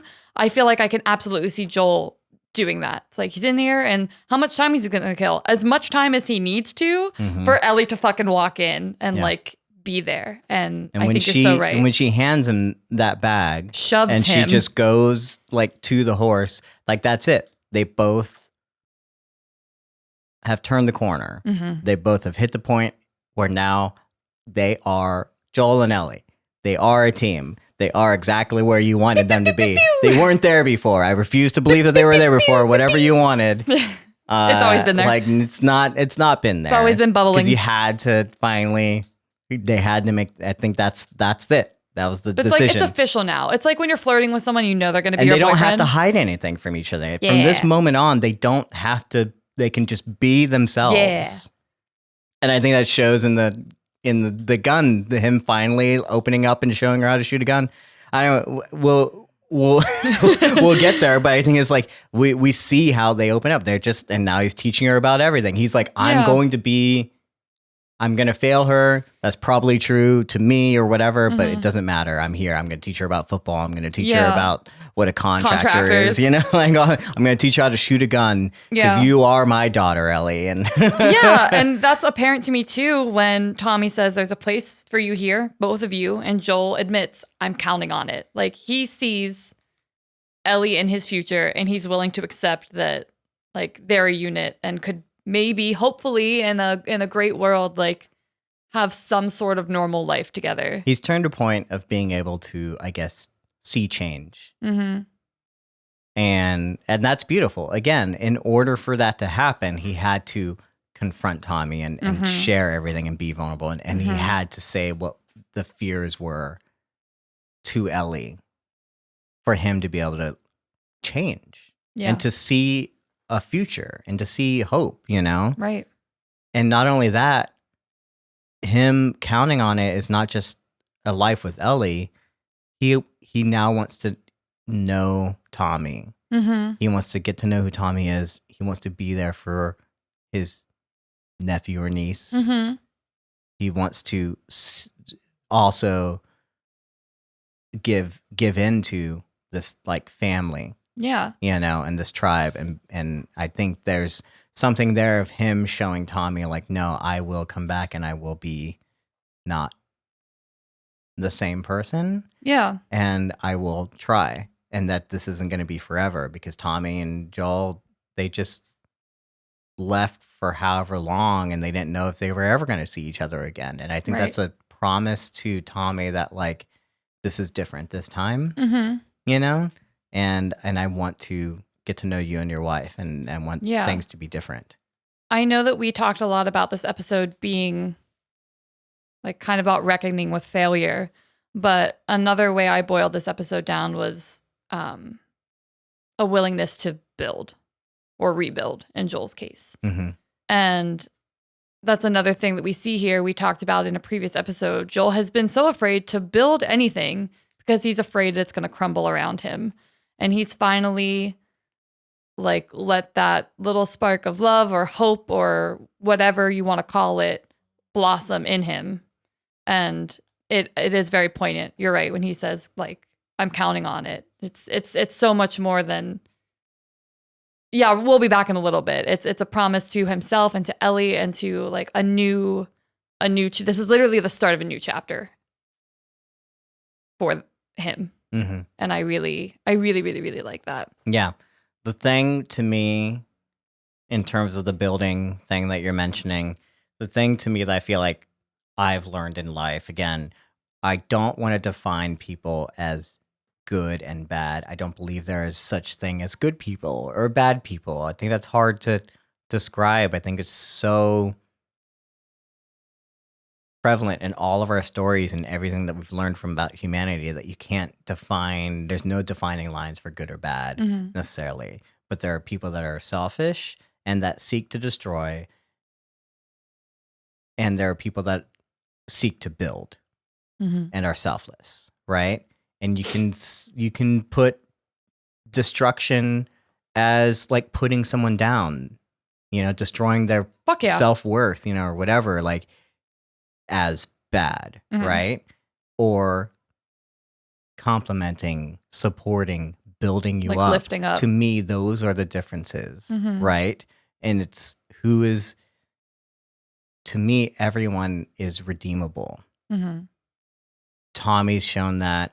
We've seen this now in Joel, and that no matter the things that you've done, no matter how destructive you've been, you can always rebuild.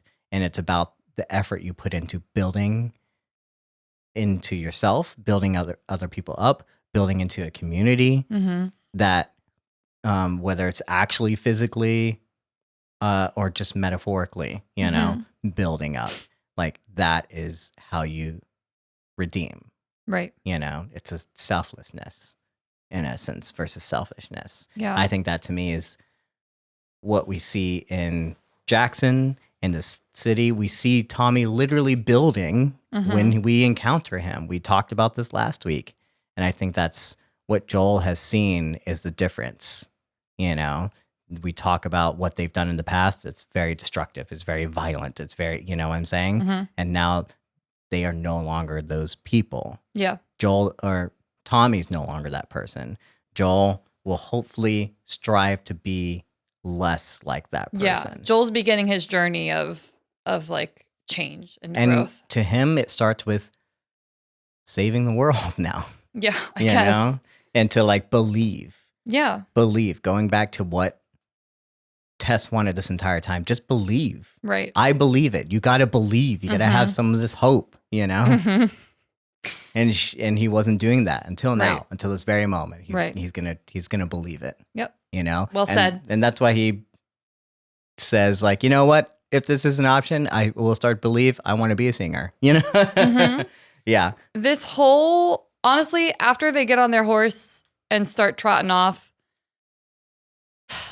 this is where the episode like stops working for me a little bit. I feel like, well, we got to set up the. That's what I mean. It's just like it's rushed, which is fine because I don't need that much time, I guess. But it's like I know that these last 10 minutes are just because I need to get Joel fucked up so I can get to the next episode. Sure. And with how powerful the first majority of the episode was, I was just kind of like, all right. But I was along for the ride. We get to see where the Fireflies were. Oh, love the shooting sequence and teaching about football and the yeah, those things were fine and cute, but just like I said, I mean, it's all place setting just so we can get to the next pivotal moment, which is we find where the Fireflies were. We find out they are not there anymore. We get the post-it note that implies they're at St. Mary's, and then they get attacked. Well, a map. It's a whole map. And then they get attacked by goons. And Joel gets fucked up. Hey, just FYI for anyone who's listening, if you have a baseball bat like sticking out of your abdomen, don't pull it out. Why the fuck did he pull it out? Don't. Why did he pull it out? If you have anything sticking out of your abdomen, like leave it in. Hey, that's great. Get to a hospital or get to a place where you can deal with it and stop the bleeding. Yeah. Then pull it out. He's in shock and whatever. So, we'll forgive him. We needed it to happen. That's why can we sew in the game, it was a piece of rebar and they had to take it out. Okay, that's what I was going to say, bitch. Which made sense because if sure. you fall backwards onto a fucking bar, of course you have to remove it from your body. Yeah. But this way I was like, no. Dang it.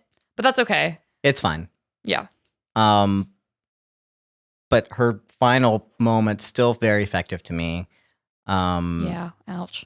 And where she, again, being able to say her fears, like, I can't do this without, like, I need you, I need you. You can't. And that's when Joel died. And now Joel's dead. Now she's all alone. And our episode ends with a lovely cover of Never Let Me Down Again by Craig Mazin's 18-year-old daughter, Jessica. And as I'm sure everyone else also knows, this is the song that played at the end of the first episode. And as we know, 80s means trouble. So I like that they brought this song back. I like that they brought it back from the feminine perspective because we're so focused on Ellie's emotions right at the end. And it does feel... We were just talking about the fact that it's like closing a chapter. We just closed a chapter and Joel's starting this new journey. So it's like from episodes 1, the first time we heard the song, to now, the last time, hopefully, maybe we heard this song. It's like this really truncates those 6 episodes for me as one cohesive thought. And now we're moving into the next phase of like, what the fuck are Joel and Ellie going to get into next? Yeah. And again, if you thought this show was going to be one thing...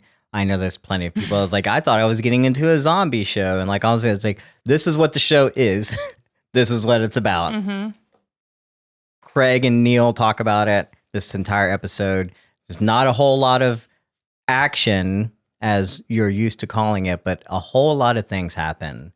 Yeah. And it is their action. Actors getting these scenes and bearing their souls, that's action. So beautiful. And yeah. And about damn time with fucking Joel. My favorite episode, I think, of just, the performances on display. Stunning. Like I said, I love Tommy. Mm-hmm. He's like my favorite character. Right. I don't know why. Right. No, I know you love Tommy. And I finally got my the Joel fact that being soft. The fact that Tommy would just do it. He sees the vulnerability in his brother and like he becomes the protector at that moment, you know? And he's like, I'll take Ellie. I'll do this thing. I see how broken you are. Yeah. And doesn't think twice about it, Like that's kind of man I want to be, to just drop everything, put myself at certain risk for these people. Yeah. As his wife, I would definitely have something to say about that. She had some words. Oh, some words were exchanged for sure. Words were had and everyone heard them. No, I just, and again, it's such a wonderful thing that Tommy would do that for Joel. But then again, if you're building relationships, you're building your family, you're expecting wife, he knows he could die on this thing. And to him, seeing his brother in that sort of state, which is something that he hasn't seen Joel be affected like this in years, I think really just speaks to not only their connection as brothers, but how special it is that Joel has finally let those walls down. Yeah. What? We're in another 2-hour podcast. We're getting close. So we're almost done. So that's the end of the episode. We'll leave it at that. I don't know if you have any final thoughts, but we've talked so much about it. There's so much we could have said. Great. This is such a good episode for us. Beautiful. I loved it. So yeah, if you are here and you don't want to be spoiled, please skip ahead to our concluding remarks, or you can bow out now. But we're going to talk about next week's episode and the future, starting right now. Easter eggs. We got to see Shimmer and maybe Dina. And Dina. That was definitely Dina. Yeah? That was for sure. I expected to see Dina. I know you did. I expected to see Jessie too. Or Kat. I think Kat was her first crush. Yeah. I expected to see, because we know that they're going to spend some time in Jackson. Dina is the love interest of The Last of Us Part 2. I expected, when the game first came out, Dina didn't exist, Jessie didn't exist, Kat didn't exist, these kids didn't exist. The whole Last of Us Part 2 story didn't exist, so they didn't put them in there. Right? But now that we have hindsight, why not fucking put them in there? And Throw like, there in. they are. So yeah, I love that moment. Not me trying to look for like someone that could have been Jessie in the scene where they're all watching movies. I was like, come on, let me see I thought we were gonna get like because there was like her, when she writes in her journal in like The Last of Us Part 2, she says like Kat tried to like hold her hand or something at a movie. I can't remember what it was, but like I thought it was at a movie thing, right? And it was when they were younger, and like Dina like wasn't even on her radar kind of thing, right? I think. And I thought that like maybe she would meet Kat there. You know, I thought that would be like a Easter egg that Dina would be in the episode, but also a fake out for us to be able to like see Kat, which we never would have seen before, you know, and like, and everyone would be like, oh, is it Dina? It's like, no, it's Kat, you know, kind of thing, or whatever, right? Yeah. And, but you know, we don't get that, so whatever. But next week, we're going to finally get the episode and the things that you've been wanting to talk about this entire time, Shannon. I feel like you just been holding on to. I have, and now I'm so overwhelmed. I like don't even know what to say. I'm just so fucking excited to meet Riley and watch Bella Ramsey like live that trauma. Storm Reed, I think, is one of the bigger, I'd say, like actresses who's, I guess, like was announced as part of this series, and she's had to wait like 7 episodes before her episode come out, and like we can't talk about Riley because it's like a big spoiler about like what's happened, what was the relationship with Ellie and Riley. So I think it's finally like the amount that you have to sit on. Like I know that she's just been waiting, and they've all been waiting to talk about. I can't wait. Story. Like, you know? I can't wait. I want it to be this time next week so I can just talk about Riley for 2 hours. Do you think we're also going to get Ashley Johnson? Okay, so here's the thing. If we operate under the idea that Ashley plays Ellie's mom, then it would make sense to me that would happen in the next episode. Yeah. Because clearly we get a little bit more of her time at Fedra, like in the schools and stuff, and that she was technically where they were training the kids to be officers, you know. So very interesting. I never thought about that, you know. And just the fact that I think the final episode is only 45 minutes. Man, I mean, it is a short DLC, I guess. You know. So it's like, okay, so we'll get through the Riley episode. And I'm kind of glad next week's too. This episode, even though obviously we saw so much of Ellie, like this was really Joel's moment. I think we learned so much about him. We got to see so much vulnerability in him. So it makes sense that our next episode is going to be more Ellie centric. And we're going to get to learn about all of her previous trauma and where all of her like things come from. I just can't fucking wait. I think it's going to be done so well. I also love Storm. I think she's like stupid talented, and to get to spend time with her and Bella Ramsey chewing into this material that I know they're going to have to get through, I'm just like, give it to me. I find it so interesting that like when we first played the games and like I wanted to get you to play, like we wanted to go through like Left Behind. I hadn't played it, but I knew how important it was.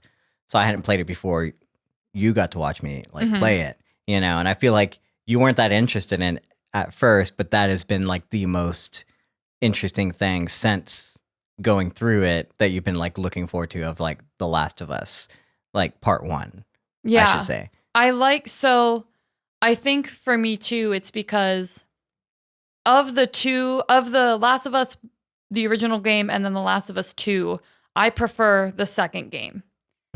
And playing the DLC gives me even more richness for that second game. And I think that's why like that's why I really like it. The first game to me just reminds me of like it's Joel and Ellie. It's that relationship. It's like building trust and love, and what does letting someone affect you feel like. The second game just wrecks me. I'm completely team Ellie. I don't even know how to function. And then you get that little DLC of like, I'm just sad already. So yeah, I'm excited to get that because Ellie is such a rich, deep, like intriguing character, and seeing that this is how she started. This is like kind of what is that? Like the initiating event that just set this entire journey off. That's why I'm really excited to see it on screen, is because yeah, in the game I was like, oh cool, we're gonna like run around a mall and like do some stuff.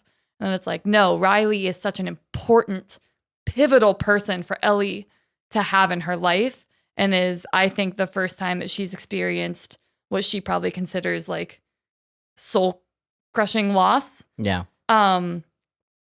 Yeah, that's going to just be a delight on screen with Bella Ramsey. I think to me, it just shows the power of like how Neil Druckmann and Naughty Dog does their things. That this was, as we said, DLC. This is downloadable content. This story that we're going to see between Ellie and Riley was only ever inferred and hinted at in the original game. And then this story actually came out after the game. They had no plans to delve into it, Right. or they decided to delve into it afterwards. And then we get to see, well, because when we first meet Ellie, she's already bitten. And like maybe Right. we learn a little bit about maybe like what, like that she was there with a friend. She gives Joel the story later, and we only visualize it. Here we actually get to Like, like you live it. see it and live it and understand what that relationship was. And it's so beautiful. And we also get the origin of where the pun book came from. Yeah. Good old Will Livingston and the pun book. Yeah. That's what I'm looking forward to next week. So I don't know Just about all how the long it is. puns. And as we thought, like we're going to have episode with Riley and Ellie. And then we're going to have an episode with David, and that whole crazy mess. It's going to wreck me. And the most traumatic thing, if you thought you were traumatized now. Yeah. And you know what? I'm not even gonna spoil. I don't even want to spoil the ending. I don't even want to talk we about don't the want to ending. spoil that. And then the last episode will be St. Mary's Hospital. And then the conclusion, So this is I have 3 more episodes. we have 3 more episodes. Oh my God, I'm over here. I was like, okay, so we have this Riley episode, and then they're going to get all of David and St. Mary's in 45 minutes. I forgot we got 7, 8, and 9. Yes. And I feel much better now. It still feels like it's not a lot. No, And again, but I if already you feel haven't better. realized that this is not a zombie show. This is not a zombie This is show. about something completely different. I think we're gonna get some good old zombies in the last episode, though. We're going to get some sick, nasty infected in this next one. Oh yeah, in this next one for sure. But I think the last episode we're gonna bring out some more bloaters. Let's just do it. Let's go big. In the finale? I feel like it. Yeah. I mean, that's usually how it happens, right? I don't know how they're gonna redo. Like Yeah, we yeah. get a whole bunch of infected after David's thing. They have to go through infected things. They have to go through subways, and then he has to fight through a hospital, and that's people, right? But I Right. think there's like going to be, that was the one last infected bang, Yeah. in the game, as well as I think we're going to get, we have to bring those clickers back. This is still a zombie show. We got to bring them back. I think it has to I happen. guess you're right. I guess maybe you're right. I was imagining the final episode really focusing on St. Mary's. Like the 9th episode the 8th episode will bring us to St. Mary's, and then the 9th episode is like St. Mary's, the emotional impact of that, and then maybe a little bit more. Nah. I would be fine with that. I don't need a bunch of clickers in my finale, but who's to say I want that? 'em. You want the clickers, justice for the clickers. That's the poll. Do you want clickers in the finale, or do you want emotional vulnerability? No. We'll figure out the poll. Okay, so that's That's that. That's it. If you have, hopefully you've come back around. If you skipped to this point and you're here for the Ellie fuck counter, Shannon, where do you think we've ended up with the Ellie fuck counter? Not Stop him looking at trying that. to. I can't see that shit. I don't have my glasses on. But I think I did kind of see it. Is it 12? You are wrong. We are at 13, which is a tie for the highest. Was that the first That episode? was, no, the second episode, we got 13 as well. That was the highest. It was like Fucks, 6 okay. in the first episode, 13 in the second episode. Then we went down to like or none, you know, something, yeah. like, you know, because it's just a week showing for the fucks and the fuckings and the Yeah. motherfuckers but here we get a good old fashioned 13. We got 3 of those in the last sentence alone. Yeah. You know, She's really been in a mood this can't this whole fucking episode. do this without you. What the fuck am I supposed to do? Kind of like, yeah. Then all 3 She's in that throwing last them sentence. out. I was like, oh man, I didn't know we were gonna hit. We had a tie. Had a tie. Great. So for that, I give this episode 3 thumbs up. There you go. 3 for a tie. We'll give them 4 whenever they beat it. Which I think will hopefully happen with David. It might happen next week. I don't know. I hope it happens with David. I think it's going to happen with David. Yeah. For sure. Not to, again, jump into spoilers. Don't worry about it. It's There's fine. a guy named David. So, yeah, thank you for listening. Thank you for talking with me, Shannon, of course. about this. Thank you, everyone else, for listening to this. I hope you enjoyed this episode. We definitely had fun talking about it. There's so much more we could have talked about. We didn't even mention, they already mentioned in this podcast, how, you know, the whole shove that she does, that was actually an Ashley Johnson improv in the middle of the argument. It's just a fun little thing that they still kept into the scene. Just a fun little thing. Not necessarily a thing that fact. you needed to know, but they talk about that in the podcast. Definitely go listen. If you're not listening to the after episode podcast, you're getting a little. Our podcast is better. We've been told we should host the official podcast, which is never going to happen because I have too many ums and likes and you knows. But you know, maybe. if you don't want to listen to us because you can't immediately because we take a day to film this, you can listen to the official podcast, which airs after the episode. Yeah. Highly encourage you guys to listen to that because we always find interesting tidbits of information just by listening to the creators talk about it. But before we can ever have the opportunity to host the official podcast, we need you guys to give us reviews, to write in, to keep engaging with us on TikTok. And again, all the links to our socials are below. You got my socials, you got Shannon's socials. You can email us at codependentcontent@gmail.com. Yeah, guys, I would really like some emails. If you've made it this far, even if you want to, please just email in and say hi. Okay, I would really like an email this week. I'm putting that request out. Please email us.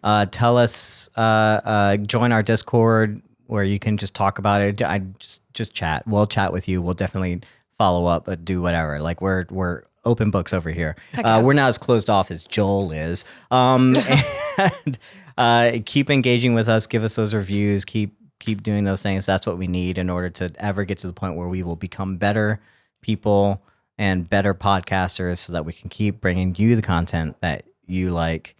Things like that. Did I miss anything? Socials, Discord, email, that's it.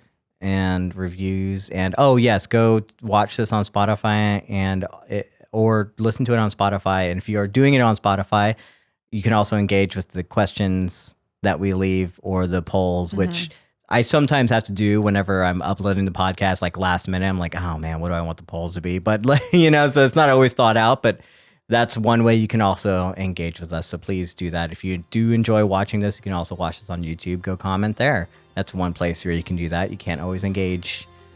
But I do have it on YouTube. There's plenty of places you can find. It's to literally engage with everywhere. us. Just type in codependent content. You'll find it. Reach out to us because we want to talk to you guys too.